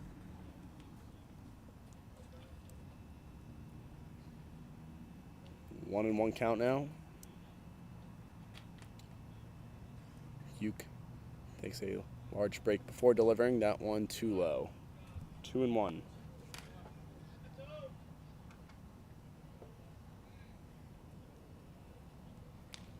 A very active game so far, as 6 runs apiece in the 5th inning. As that follows up with a large hit into center field there. And this one is going to leave the park as well for a 2-run home run. And the catcher showing off some pop there. Jaden Brown stopped, jogged a little bit, but then let it go, as that one was a no-doubter too. That one leaving the bat at 95 miles per hour and 368. And the Braves have gained back the lead here, as the score now stands 6-8. Number 6, Terrence Rose. 368 over that 360 wall, pretty much straightaway center, and After a second home run in this inning, that's going to warrant a mound visit from pitching coach Vinny Capozza, as we will have action in the Giants bullpen. Hugh with a massive task trying to take over in a relief appearance, as the starter Wildison only went 2 innings and out for his 3rd inning has just been eaten up here by the Braves. Yeah, Hugh was pitching a good game so far in these 2 home runs, making his performance look worse on paper. Nevertheless, he has given up 3 runs this inning. It's a pep talk to Hugh and the whole infield. It's the Giants now fighting back, still with only 1 out in this inning. And a game of pop between both teams has allowed there to be so many runs scored in 5 innings alone, as Hugh will stay on the mound. You can only assume this will be his last inning. However, he looks to get out of it as clean as it can get now. Up to bat again is Terrence Rhodes. Rhodes reached on air his first at bat, struck out swinging in the next. Quickly sees a low strike 1. Had that really nice highlight reel double play just moments ago. Terrence sees ball 2 there, but yeah, as you said, Terrence wasn't able to field it cleanly, and in midair able to grab it off of his chest and almost backhand pitch it. Yeah, it was almost like shortstop. a shovel pass. Yeah, shovel. That's exactly what it was, a shovel pass there.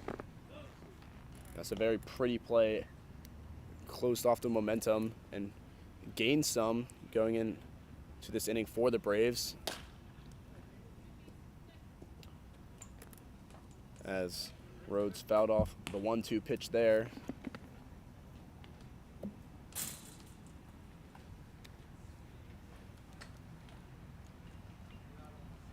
Still only 1 out, as I've said before,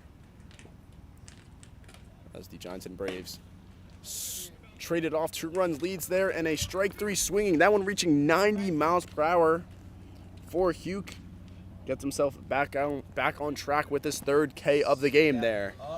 Yeah, Hugh's velocity has not slowed down one bit across now 2 2/3 innings pitched.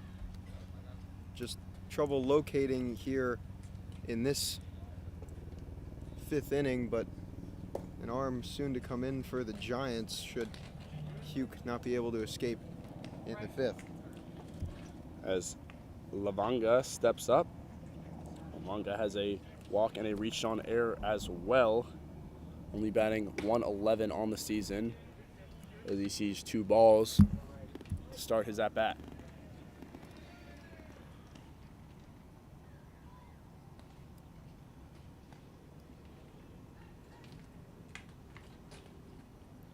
Hugh's 3rd pitch. That's some off-speed low. Brings the count to 3-0. 2 outs now. As I was saying, the Braves and the Giants have traded to a 2-run lead.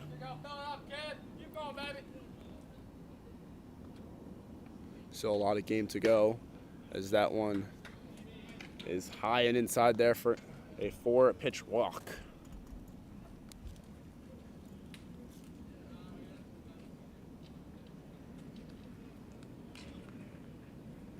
Up next for the Braves. And that walk may have ended Hugh's day, as we have another mound visit. And with this, we have number 9, Alexander Angelides, stepping in. As he warms up, we will take a break here. Score stands Braves 8, Giants 6 in the bottom of the 5th. 2 outs when we come back on the Giants Broadcast Network.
Welcome back to the Gaithersburg Giants broadcast as we are in the bottom of the fifth here with 2 outs as a pitching change, as I mentioned, comes in for the Giants. It is Alexander Angelidis.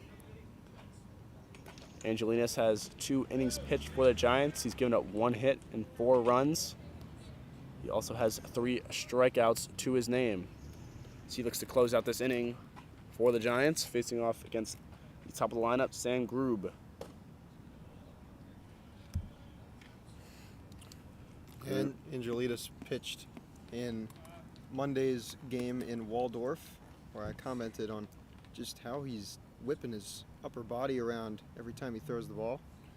Yeah, he's got a very aggressive form on his speed and off-speed pitches there, so very easy to throw the batter off. He had a pretty successful outing against the Crop Dusters as well. Tailed off a little bit in the end of his outing. However, looking to have a quick one here in the bottom of the fifth. 1-1 pitch comes in too low. Making the count 2-1 now. Runner still on first base for the Braves. On base is Lavanga. Grube, one of the more powerful hitters in this Braves lineup. Fouls one there, stays fair though. Unfortunate situation for them, for the Braves, as Zach White makes the easy out there. And that will bring an end to the 3-run inning for the Braves as they gain back the lead. And the Giants once again coming in, trying to win it back here. We will see if they do as we take a break on the Giants broadcast.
Down here. Welcome back to the Gaithersburg Giants broadcast as a new arm steps in for the Braves. This is Tyler Kim. Kim only has 1 inning pitch. Gave up 2 hits and 5 runs in that outing, along with 4 walks. So looking to change his resume this summer as he faces off against the bottom of the lineup, number 2, Michael Contigliano.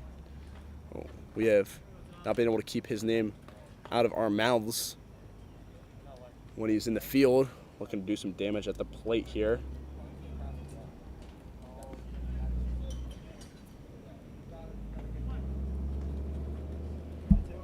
So a successful Braves inning put him back in the lead once again.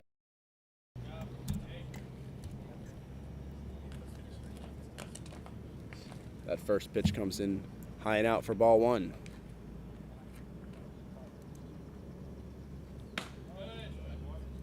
Similar pitch, high and outside again, brings in ball 2.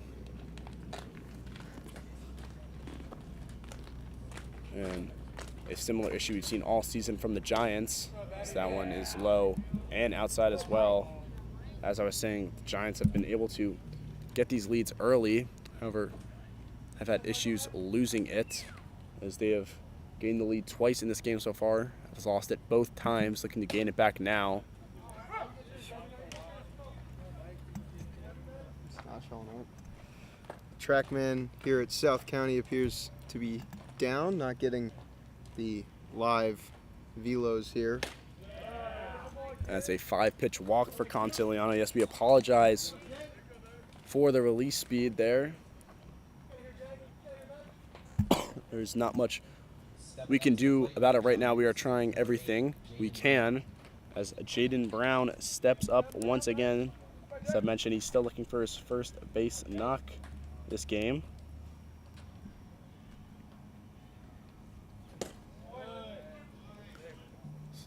That one is in there for strike one.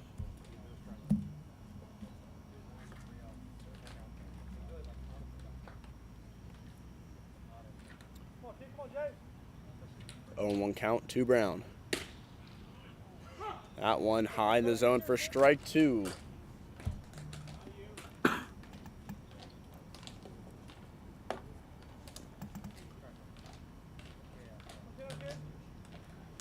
apologize for that. The count is 1-1.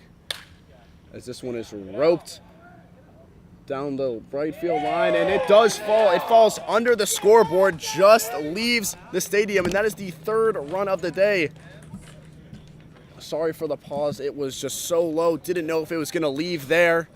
Has just enough under it to leave the stadium, and that is a 2-run shot that ties the game once again. Wish we were able to tell you the exit speed on that one. Not able to. No matter, it was a great piece of hitting from Jaden Brown, as the 2nd home run of the season brings in 2 runs and ties the game. 2nd home run of the season, and timed up perfectly for Jaden Brown, just getting under the scoreboard and over the fences. You said not necessarily the no-doubter that we saw earlier in this game, but now 2 home runs for each side, and it's all tied up once again. That's Freddie Diaz, another hitter now looking to do the same as Jaden Brown. Similar to Jaden Brown, Diaz is entering this at bat, looking for his first hit. That one much too inside, has to back out of the box. So he faces a 1-1 count now.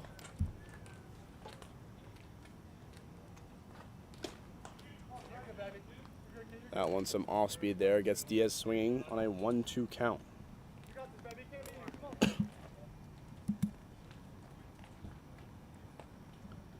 1-2 to Diaz. And that one hits him. Diaz stays in the box for that one, wears it. As I mentioned, Diaz has not had a hit this season. He has a very high on-base percentage, as he gets another bean ball to add to his resume.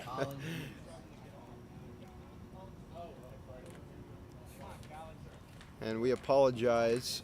The TrackMan released, and TrackMan entirely has stopped working here in South County. We don't really have anything to do about it. We're just going to wait for the connection to return, and we'll bring the live speed back as soon as it is working once again. Yes, we're looking forward to bring that back to you. As Colin Hughes steps up to the plate, he is a 1,000 on base percentage today with a double home run and a walk.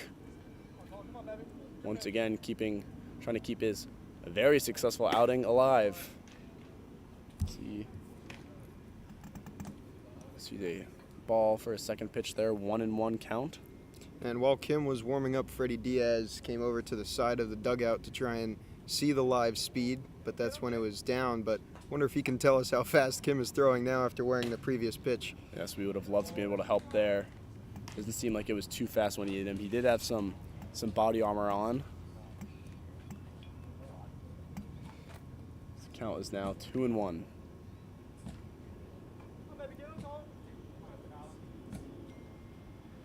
Kim's pitch. That one seemed to be a little outside for the umpire. 3-1 now. Hughes looking for a hit or walk here. Anything to get on base.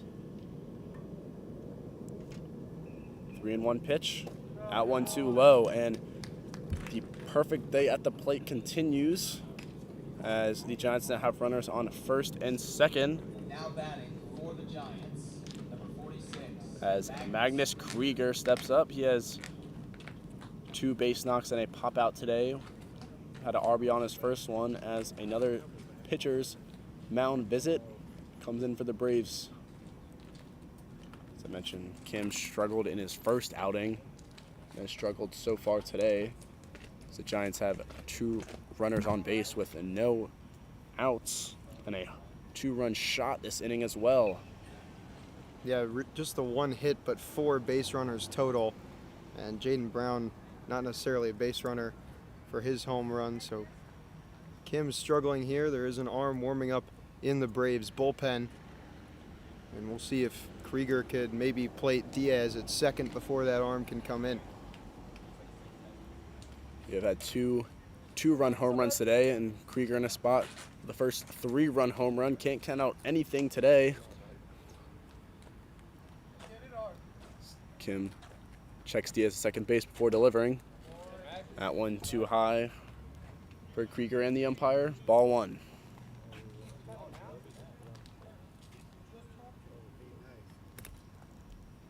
Another meeting here between Ichiara and Kim. Very quick one. Home plate umpire didn't come out here trying to break them apart. 1-0 count to Krieger. Kim gets his call. Deep breath. Checks Diaz again. Pitch delivered. That one in there for strike 1.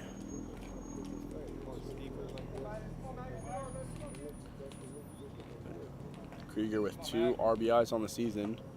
Trying to bring in Diaz here for his 3rd.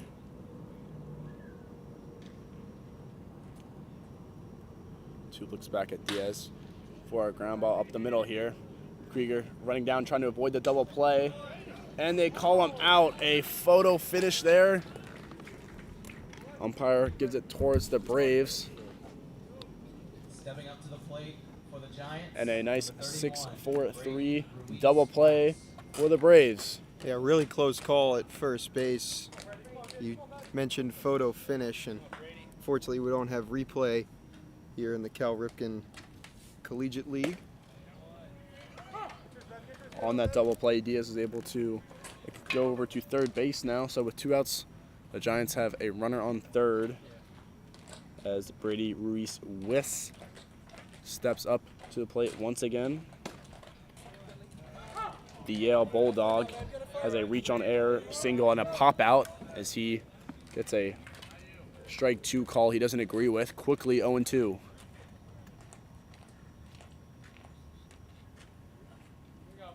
Oh, 0-2 pitch. This one a shot towards center field. Alderman seems to be under it comfortably, and he is. That will end the successful inning for the Giants. It was almost like there was 2 phases in that one. Phase 1 being the Jaden Brown home run. Phase 2 being the double play and the pop out there. Nevertheless, the game is tied 8-8, entering the bottom of the 6th inning. And the Giants the Braves once again looking to break the tie. We will see if they do when we are back from this break. You are with the Giants broadcast.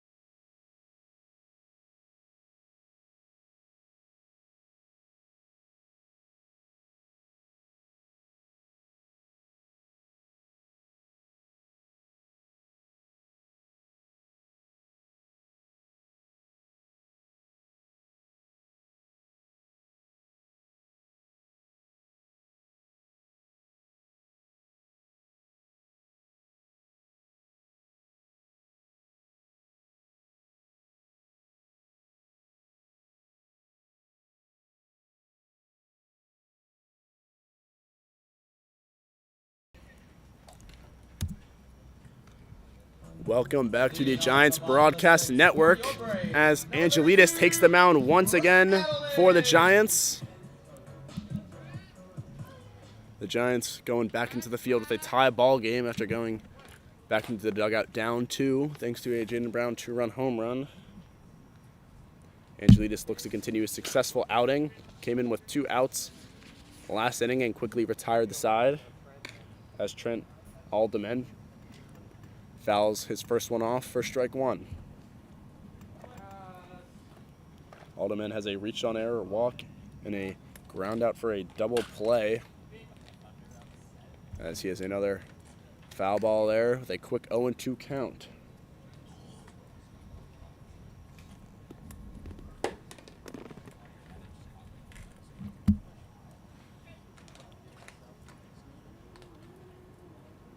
Two pitch from Angelides.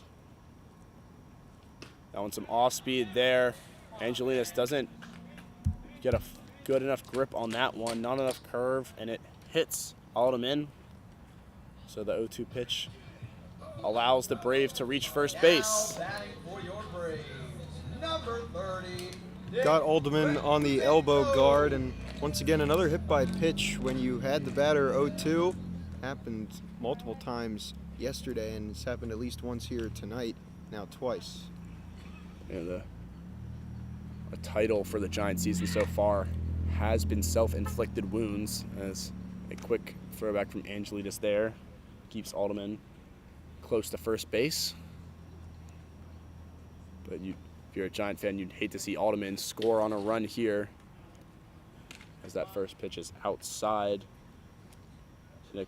Frank Kuzenchenka, excuse me, that was not said right. The Towson Tiger sees ball 2 there. It's again designated hitter, batting .458. Haven't seen much of that today, with one of many reach on errors. Second at bat was a ground out as well.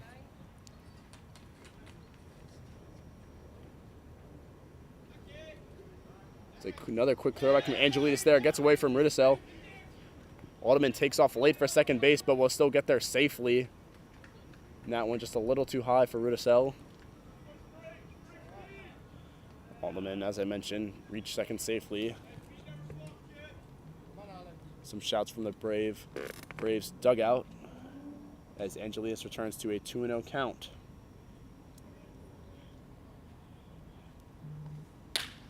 That one is roped right to Contigliano. Contigliano fields it nicely for a routine play there. That just adds to his resume today of nice field plays. Brings in the first out of the inning. Up next for the Braves, However, that ground out was able to advance Alderman. So now with 1 out, the Braves have a runner on third. Yeah, it brings in the sacrifice opportunity for Magulik, but last time up, Magulik with the solo home run.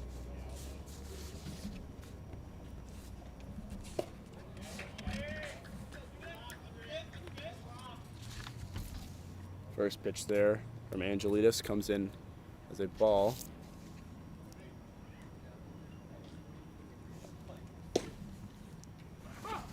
Second one in there for a strike. As number 39, Nate Dudek, steps up. Dudek is a senior at Farley Dickinson University. Same, that's 6'4", 210, coming into the game for the first time, trying to make an impact with a runner on third. Yeah, interesting pinch hitting Magulik, the 4-hitter. As I mentioned, a solo home run. Went from 35 to 39. Yeah. Next Angelides pitch comes in. This one is hit directly into left center field. It's a catch is made there from Weiss, but Alderman will score safely from third base, and once again that is a self-inflicted run scored on the Giants. A nice play from the Yale Bulldog out in left field. However, the Braves have taken the lead once again. And as you were saying, that was definitely an interesting call. Bringing in a pinch hitter for your 4 spot who has a home run on the day. Nevertheless, it ends up working out. So the sacrifice fly takes the lead once again.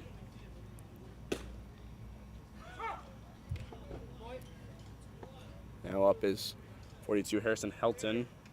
Helton has a walk and 2 pop flies so far. That one had Helton backing out of the box. However, saw it as a strike and quickly a 0-2 count now with 2 outs. Yeah, Hilton did not like that call at all, just kind of glared at his third base coach looking for approval. As that is a quick strikeout. And that ends the inning for the Giants now.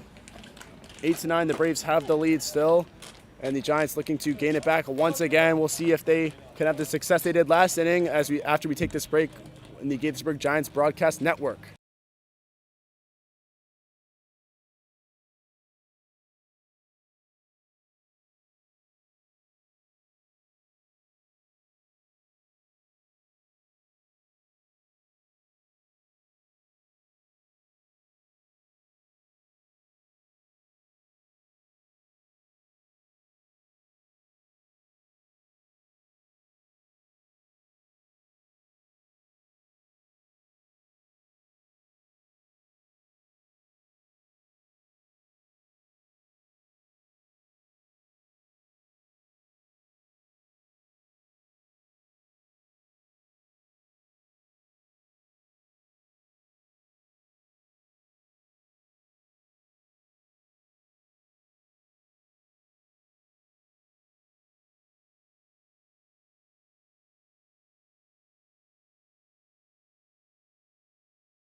Ready? Welcome back to the top of the 7th with a new pitcher on the bump for the Braves. Number 14, Sean Karpaitis. This is his first outing for the Braves. He is a 6'3", 200-pound right-hand pitcher. Currently a sophomore at Frederick Community College. As he faces off against number 41, Zach White. Zach White with 3 singles today, as we believe our track man is back up and running. First pitch comes in there for strike 1. Had White swinging.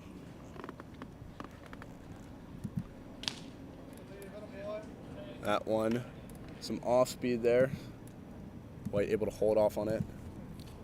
Yeah, unfortunately missed the exit velo and the distance on the Jaden Brown homer from last inning. That one, 89, but outside. Coach Gibbs was analyzing the home run with us with his MLB The Show knowledge. Said the ball had to be at least a 102 off the bat. This one has popped up. Gonna reach the parking lot. Cars are safe on the first one. Now a 2-2 count for the catcher.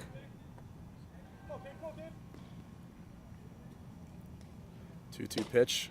That one is a strike 3, a low call there. White did not agree with it. Nevertheless, that is the first strikeout in Karpaitis' outing.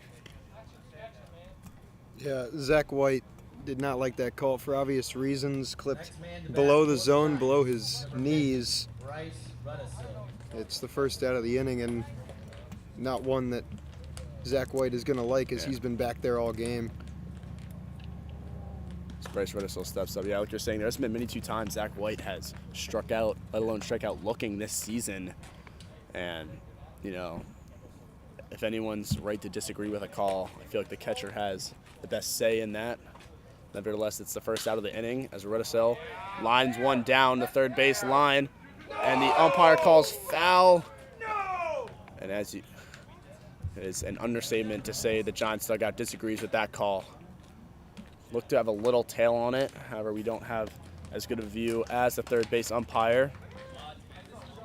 Yeah, the third base umpire has the best view. It was tailing foul, and obviously to Rudisill, he would love to have that double, as it was placed really nicely between where shallow left is and where the left fielder is currently standing.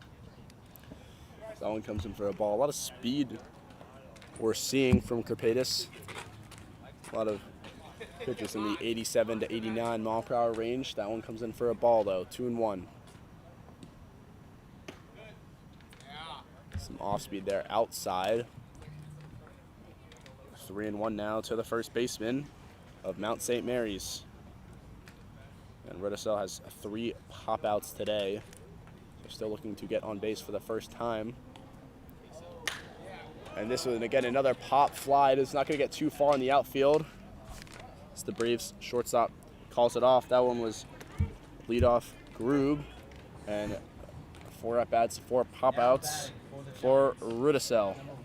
Groob caught that one kind of over his shoulder as it was tailing more towards center. Yeah, that one was very high in the air. I thought it was a little out of his range. Thought it was going to be Braves second baseman Rhodes' catch. Nevertheless, there are 2 outs. And it's been a successful inning for Karpaitis so far. Has another pop out here from Aiden Marino. And it is not going to fall. A nice catch from Alderman in center field, and a quick inning for the Giants there, as they are not able to break the 1-run lead the Braves have, as they will go look to extend on that 1-run lead when we come back with you on the Gaithersburg Giants Broadcast Network.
Welcome back to the bottom of the 7th as the Braves look to extend their 1-run lead. On the bump, looking to prevent that for the Giants, is Leo Simpson now. This is Simpson's 3rd outing.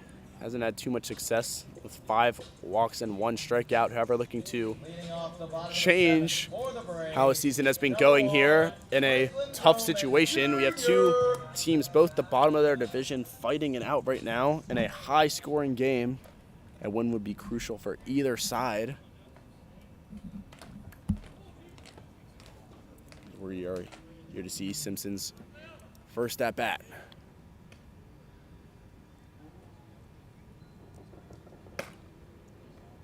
That one coming at 88, just a little too high. Ball 1.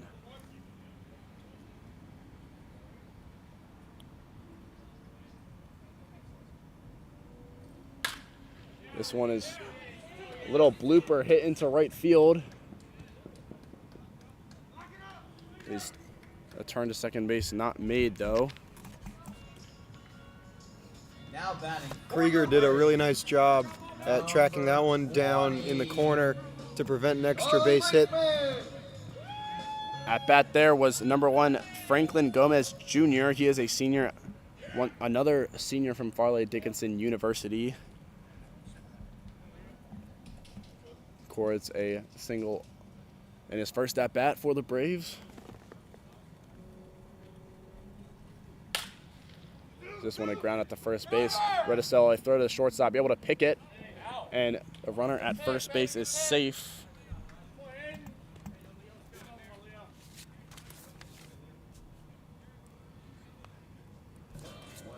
That was a really nice job by Marino to hustle over there. Kind of a tough throw to handle from Redicell, but able to get the lead runner and at least keep just the runner at first for now. Yeah, that was a nice pick from Aiden Marino to get Gomez Jr. out.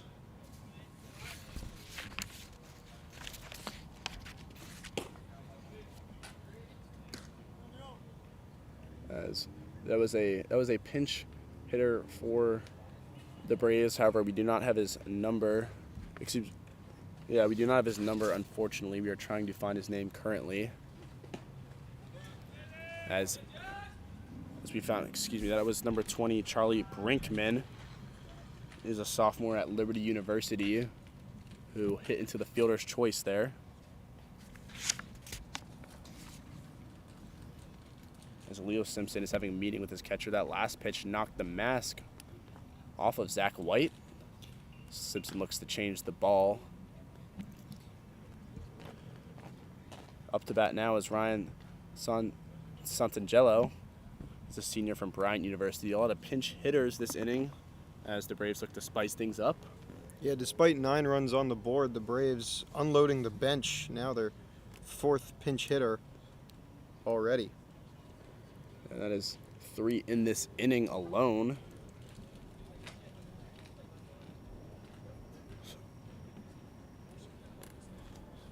Leo Simpson goes into the 2-0 pitch. That one 89 just outside though. Simpson has struggled to find the zone all year. Takes a deep breath before delivering the 3-0 pitch. That one too low, gets away from Zach White.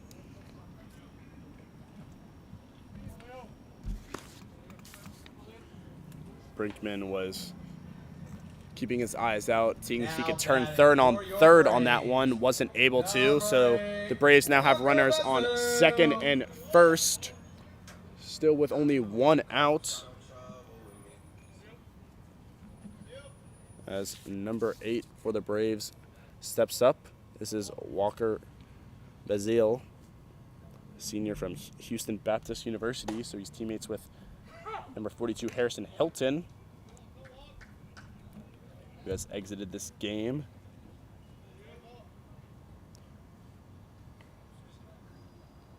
First pitch comes in for a strike for Simpson as he takes a deep breath before delivering pitch number 2. And another hot fastball for strike 2.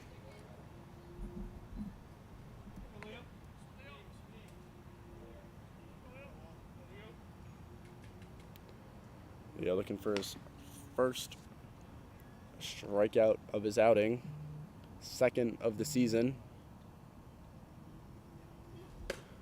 Big grunt there. That one gets a little away from him, high in the zone. Yeah, Simpson continuously in the upper 80s.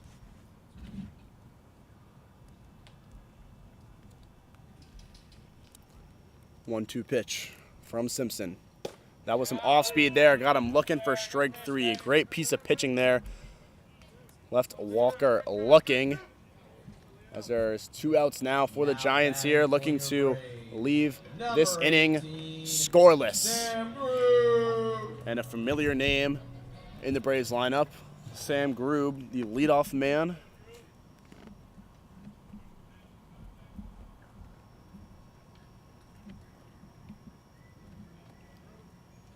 Simpson with his second strikeout. That one looking in his summer for the Giants as that one reaching 90 miles per hour. Just clips the top of the zone. Had Grube swinging for strike one.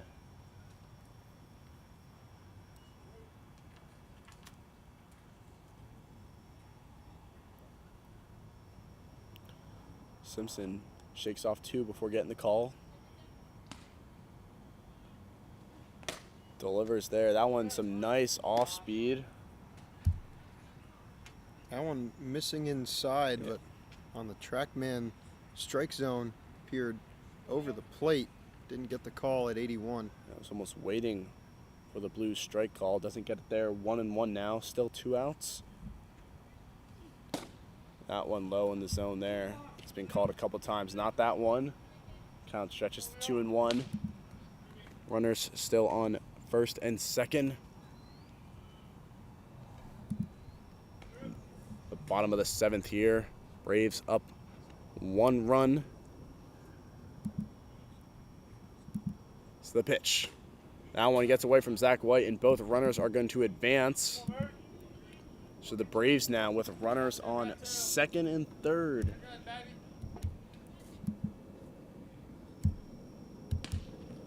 This is a big-time situation for the Giants. Now 2 runners in scoring position with 2 outs and a 3-1 count. Would be huge for the Giants if he was able to fight his way back into this count and end the inning. 3-1 pitch. That one is roped to the outfield. Has Weiss tracking back. Weiss makes a catch over his head. Yes, he has the outs. And that ends the inning. Wow. What a catch. Almost looked like it bounced out of his glove. Umpire waits to make the call there. And a saving play from the Yale Bulldog keeps the lead at 1 to the Braves as the Giants look to tie up the game here and then go extend it in the 8th inning. We'll be right back with you to see if they do on the Giants Broadcast Network.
Well, welcome back to the Giants Broadcast Network as we enter the top of the 8th.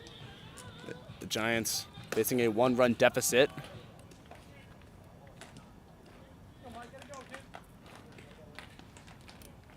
As bottom of the lineup, Michael Contigliano steps up, trying to lead a successful 8th inning for the Giants.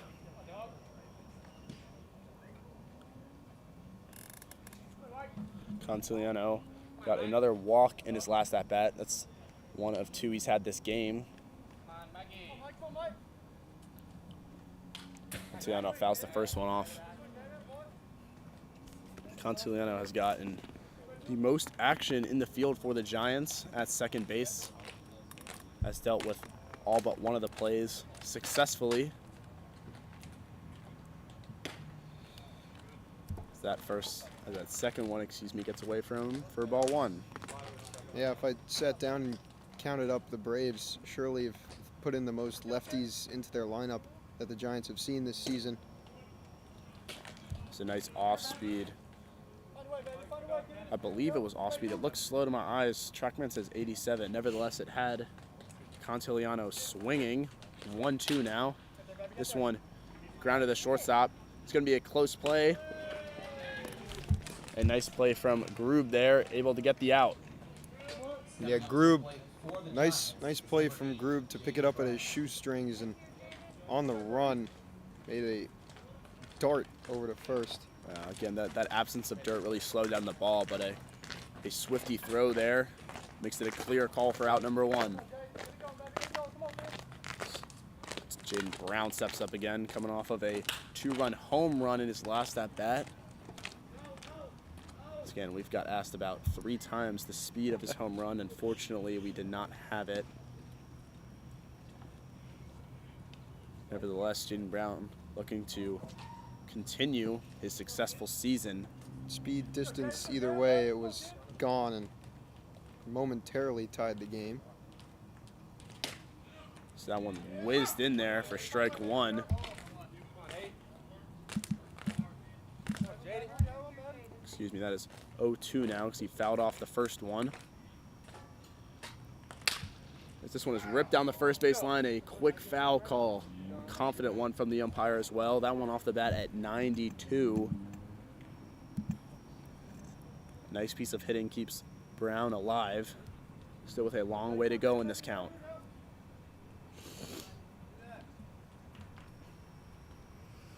Oh-2 pitch. And some off speed there. Gets Brown swinging. It's almost a half swing there for strike 3 and out number 2 of the inning. 78 on the outside is going to do that to you. Especially after you saw 90 on the first pitch. Just a tough sequence there for the leadoff hitter. As Freddie Diaz steps up again. Coming off a hit by a pitch in his last at-bat. Another off-speed pitch there. Diaz 0 for 3 tonight. Still searching for that elusive hit. So again, some more off-speed there. That one just high enough for strike 1. And as you mentioned, I believe he's the only guy on this roster tonight for sure. Maybe the whole lineup looking for his first hit. As he third off-speed pitch in a row. That one he swings at for strike 2. And it's not that Diaz hasn't been able to get on base. He's got on base a fair amount of times. Just hasn't been by a hit. As he faces a 1-2 count now. And another off-speed pitch there has Diaz swinging. Couldn't tell if he nicked that or if it's just the catcher's mitt. Nevertheless, the inning ends for the Giants as they still are facing a 1-run deficit. As the Braves look to build up some insurance runs as we enter the late stages of this game. And we will be taking a break, and we'll be right back with you on the Giants Broadcast Network.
Okay. Welcome back to the Gaithersburg Giants Broadcast Network as we enter the bottom of the 8th. Giants still facing that 1-run deficit and a new face on the mound for the Giants.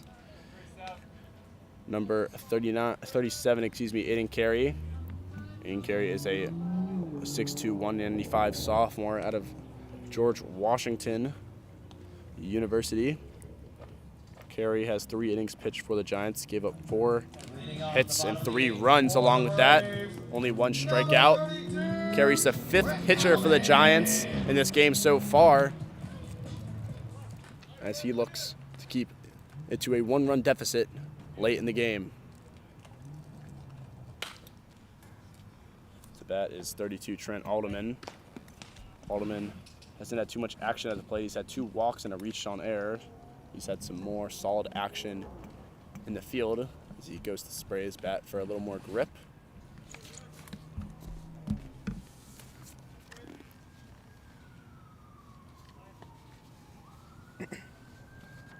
Alderman 2 hit by pitches tonight. Reached on an error his first time up. This one has popped up right to the pitcher's mound. And there's not going to be a play on the ball, and that is an unfortunate situation for the Giants infield. Aiden Carey did not want to come off the mound for it, and everyone in the infield was the same amount of distance away from that ball, and it just falls between all of them for a base hit. Yeah, someone got to call that. Number 30. Unfortunately for the Giants, no one did, and Carey didn't hear a call, so he just kind of raised his glove up, but didn't want to come off the mound, obviously, as it's tough for pitchers to make that play. And sorry for any obscenities that the mic might have picked up. Alderman was not happy with that pop-up, but he is certainly happy that he's now standing on first. As Frank Kazenka steps up, and once again, yeah, it's just those little league errors you can't have happening in a 1-run game in the bottom of the 8th. I realize that bat comes flying towards us. I don't know what the issue is with flying bats, but that one literally right over our head for strike 2. Almost forgot where the hole in the fence is in front of us. Luckily, it was to the part that's all together. I didn't want to talk about that too much as Nick came over to pick up that bat, but I mean, that thing was flying towards us. There was a baseball Monday night that was headed for Colin and I's box in Waldorf, but I was ready to catch that. Not necessarily ready to catch a bat, though. We got a couple of those in the season opener as well. Nevertheless, the count now is 0-2 to the Towson Tiger. Big deep breath before pitch comes in. That one, a late swing, keeps Frank Kazenka alive. Yeah, you talk about a late swing. The barrel of Frank Kazenka's bat may have been pointed at his own dugout when he made contact with that one. Yeah, definitely no chance for a base hit there. He's just trying to keep himself alive now.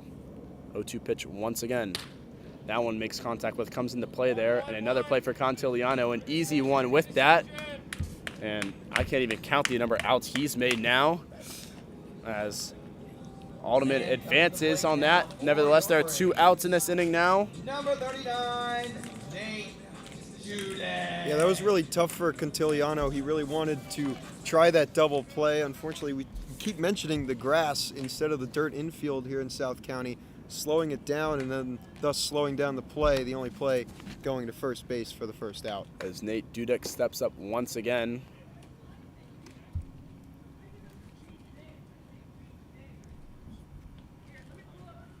Dudek, the 6'4" senior, looking to maintain his impact as he came in late into this game. One of 4 hitters to enter, as he is waiting to see his first strike.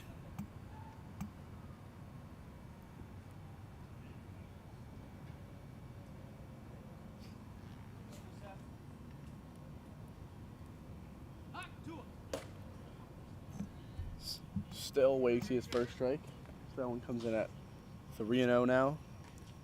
Dudek has the go-ahead RBI in this game with the sacrifice fly that he had 2 innings ago. Facing the 3-0 count now. Sees his first strike.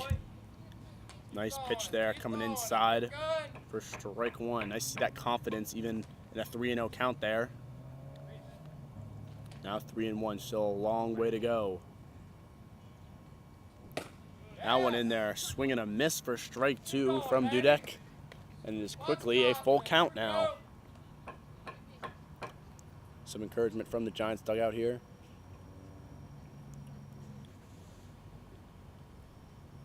Pitch from Simpson comes in and a strike three swing there. And what a great at-bat for Leo Simpson there. Came back down from all, excuse me, this is not Leo Simpson. I apologize for that. The number of pitchers that have entered the game. This is Aiden Carey, excuse me. I'm sorry to take away from that great pitching he had. It came all the way back from 3-0 there. There was a strike one looking, then two strikes swinging after that. His arm angle is a little lower than most. Putting yourself down in a 3-0 deficit and still getting the strikeout is almost unheard of. So this one is hit up the middle, and it is able to stay in the infield. However, no one keeps, excuse me, it does not stay in the infield. That one thrown in by Jaden Brown. And Alderman, after an infield pop fly, makes it all the way home there, and the Braves lead extends to 2. That one just got, it was hit right up in the middle. It was a tough play for Marino or Contigliano. I thought it hit off one of their bodies and stayed in. Yeah. However, Well, Contigliano took the shorter route and Marino backed him up, and they sort of kind of faked each other out, getting between the gloves and going into center field. the second time a Giant has been faked out by another Giant, and unfortunately the second one brings in the first one. It's just funny, Alderman with some inappropriate language as he jogged down the first base thinking he was an easy out. Turns into an insurance run for the Braves.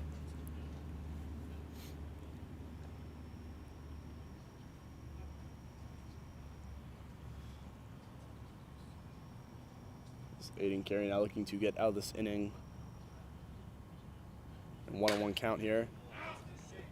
2 balls fouled down the line towards Gaithersburg Giants bullpen. So Giant hops the fence, go over that one to Coach Gibbs. 1-2 count now, 2 outs. Braves 10, Giants 8. The pitch. That one, strike 3 swinging. That one, for sure a foul tip. And unfortunately, some self-inflicted wounds there. Extends the lead to 2 for the Braves. And the Giants now looking to keep this game alive here. Need some magic to do it. We've seen it this game more than once. We'll see if they can do it again when we come back with this break on the Gaithersburg Giants Broadcast Network.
Welcome back to the Gaithersburg Giants broadcast as another new face steps onto the mound for the Braves, number 12, Tyler Kelly.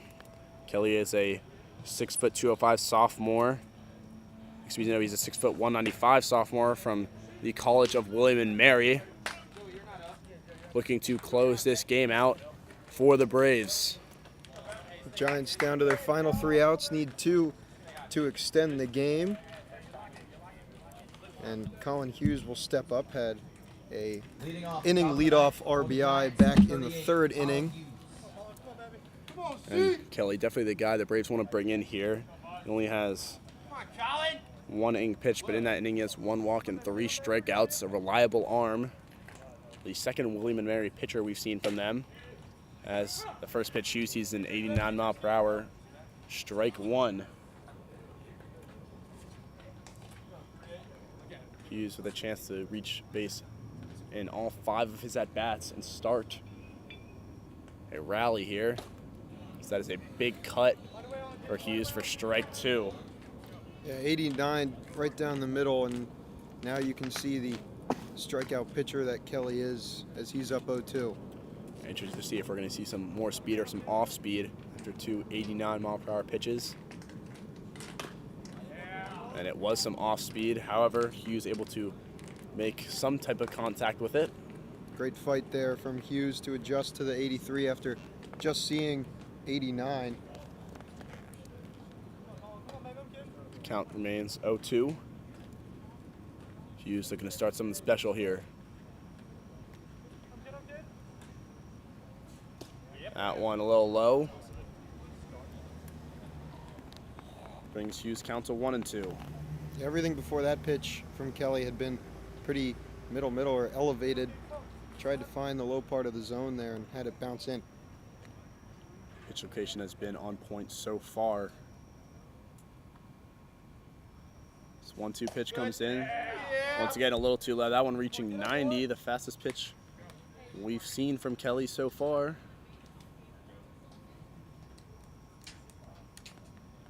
Hughes has fought back to 2-2 now.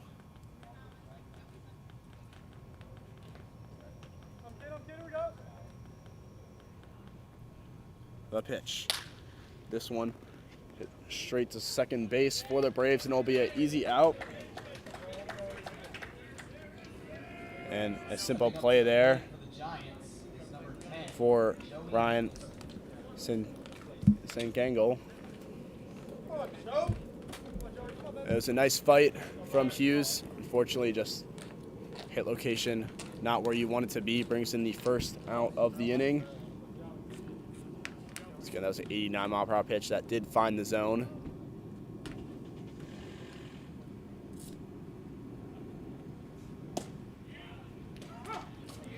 As that is a off-speed strike 1 there for Kelly.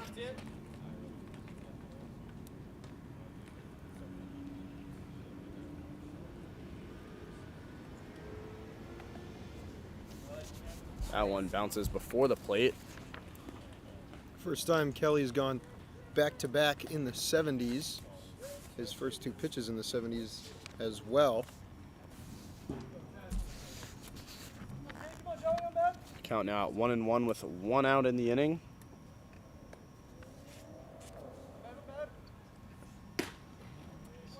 That one real high, right up in Joey Nicholson's face. It's Nicholson's first at-bat of the game. He's been a Giant with some pop this season. Looking to be the first spark in the top of the 9th. Some more off-speed there. It's strike 2 after about 5 or 6 straight fastballs. We've seen a lot of off-speed from Kelly. Count now at 2-2. Yeah, after topping out at 90, he's really dialed it back here on Nicholson. Nicholson looking to fight here. That one more off-speed. Blue says it is just inside. Dudek not able to hold on to that one. Full count now. Top of the 9th, 1 out. Braves 10, Giants 8. Again, both these teams sitting at the bottom of their divisions. A win would be huge. Kelly gets his call. Delivers. That one too low. Nicholson sprinting to first base, trying to take two. Not going to happen. We got a short backstop here today. Nevertheless, the Giants have their first runner on base here. And the tying run stepping up to the plate. It's Brady Reese-Weiss had a very athletic catch out in left field to keep the run to one at the time. Now steps up to the plate. Weiss has a single today. Shows bunt. We saw a lot of that in his first two games. That one fouled off, though. Not happy with himself after that. Yeah, he's had a lot of issue really getting the bunt down into the ground. Has had a lot of pop-up bunts that have thankfully gone foul for him to keep his at-bats going, but you want to see him get on base, obviously, with the speed that he has. That pitch is low and outside for ball one. Weiss not showing bunt there. Ready up, here we go, man.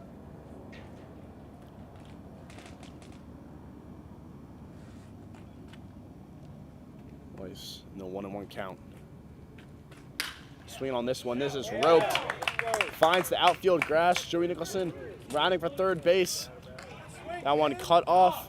And a successful base knock for Weiss. Nicholson reaching third on that one. Giants with the runners on the corners now. One out. And Really good base running by Nicholson. He had a small moment of hesitation, but didn't allow that to stop his momentum, and able to stroll into third as every base matters now for the Giants with their final two outs.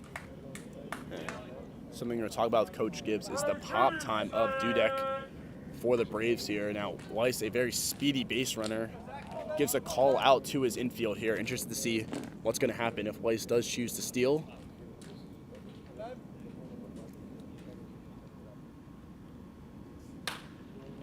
This one, a ground out to the shortstop. Nice play from the leadoff hitter, Grubb. Was able to get the out at first. That was Zach White up to bat. His ground out, however, is able to score Joey Nicholson. And with two outs, the Braves lead drops to one. The tying run sitting on second base.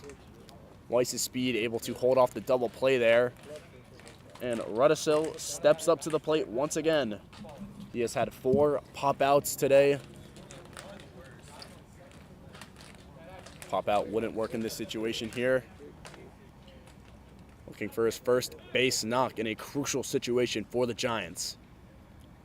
First pitch comes in for strike one. That one low in the zone.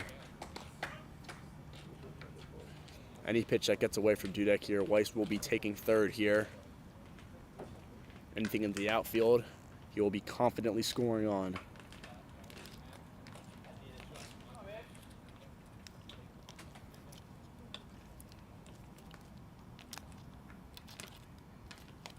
That's a throwback to second base there. It's the first one I have seen this season. And Kelly taking an awful long in-between pitches there, eventually throwing it back, but you have to think that maybe he was close to a pitch clock violation. We've seen a lot in the past 2 games for the Giants.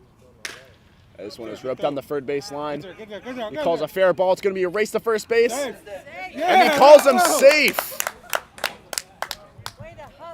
Rudisil is safe at first base. Magolik cannot believe it. And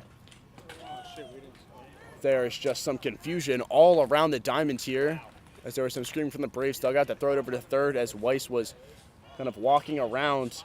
And if I'm going to be honest here, I thought I had Rudisil out at first base. There was 2 Braves bodies there, so just a little confusion. Nevertheless, Rudisil keeps a 2-out rally alive with the tying run at third base. Yeah, as you said, a lot of confusion after that call, and then hanging on to the ball was Nate Dudek at first, and neither of them called time, and that allowed Weiss at third to leak off a little bit before the Braves dugout got the attention of all the infielders to eventually call time. Yeah, again, I believe the Brave body reached first base before Ridicell. But nevertheless, there are runners on the corners again, and Weiss is a dangerous man to have on third base here. A pass ball could tie this game easily. Maybe that's what the Braves dugout was warning him about. Very speedy man with the infield not paying attention. With Aiden Marino stepping up. Aiden Marino has his first 2 at-bats ended in strikeouts looking. A desperate situation here for the Giants, looking to continue this game.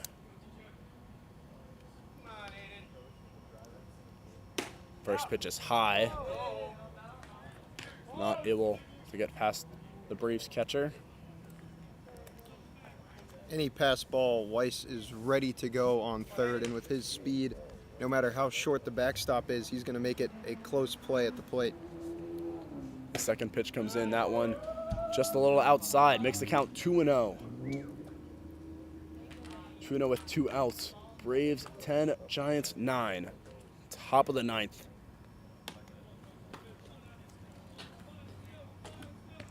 A dire situation for the Giants. Ridicell takes off for second base. And that pitch comes in as the third ball. Braves didn't even think about throwing down to second.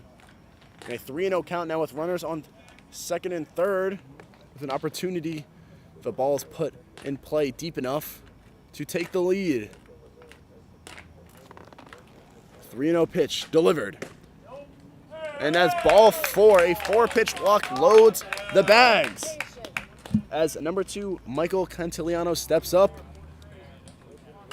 And a big opportunity for the Giants.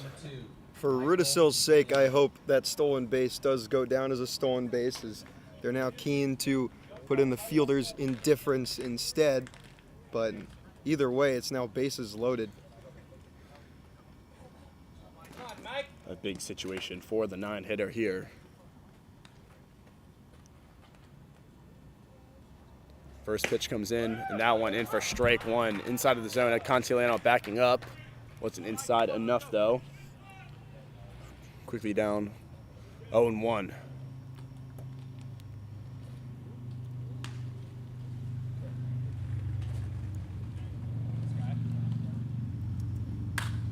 This one is popped up into the outfield. It's a little shallow. However, the Braves outfielder, that is Lavenga, was under it. And this will end the game for the Gaithersburg Giants. A bases loaded situation. Weren't able to knock in one more there. And just another too little, too late situation for the Giants. We'll bring an end to this game. Very high scoring game, 10-9. And as I just mentioned, just a little, too late there for the Giants. Back and forth game it was.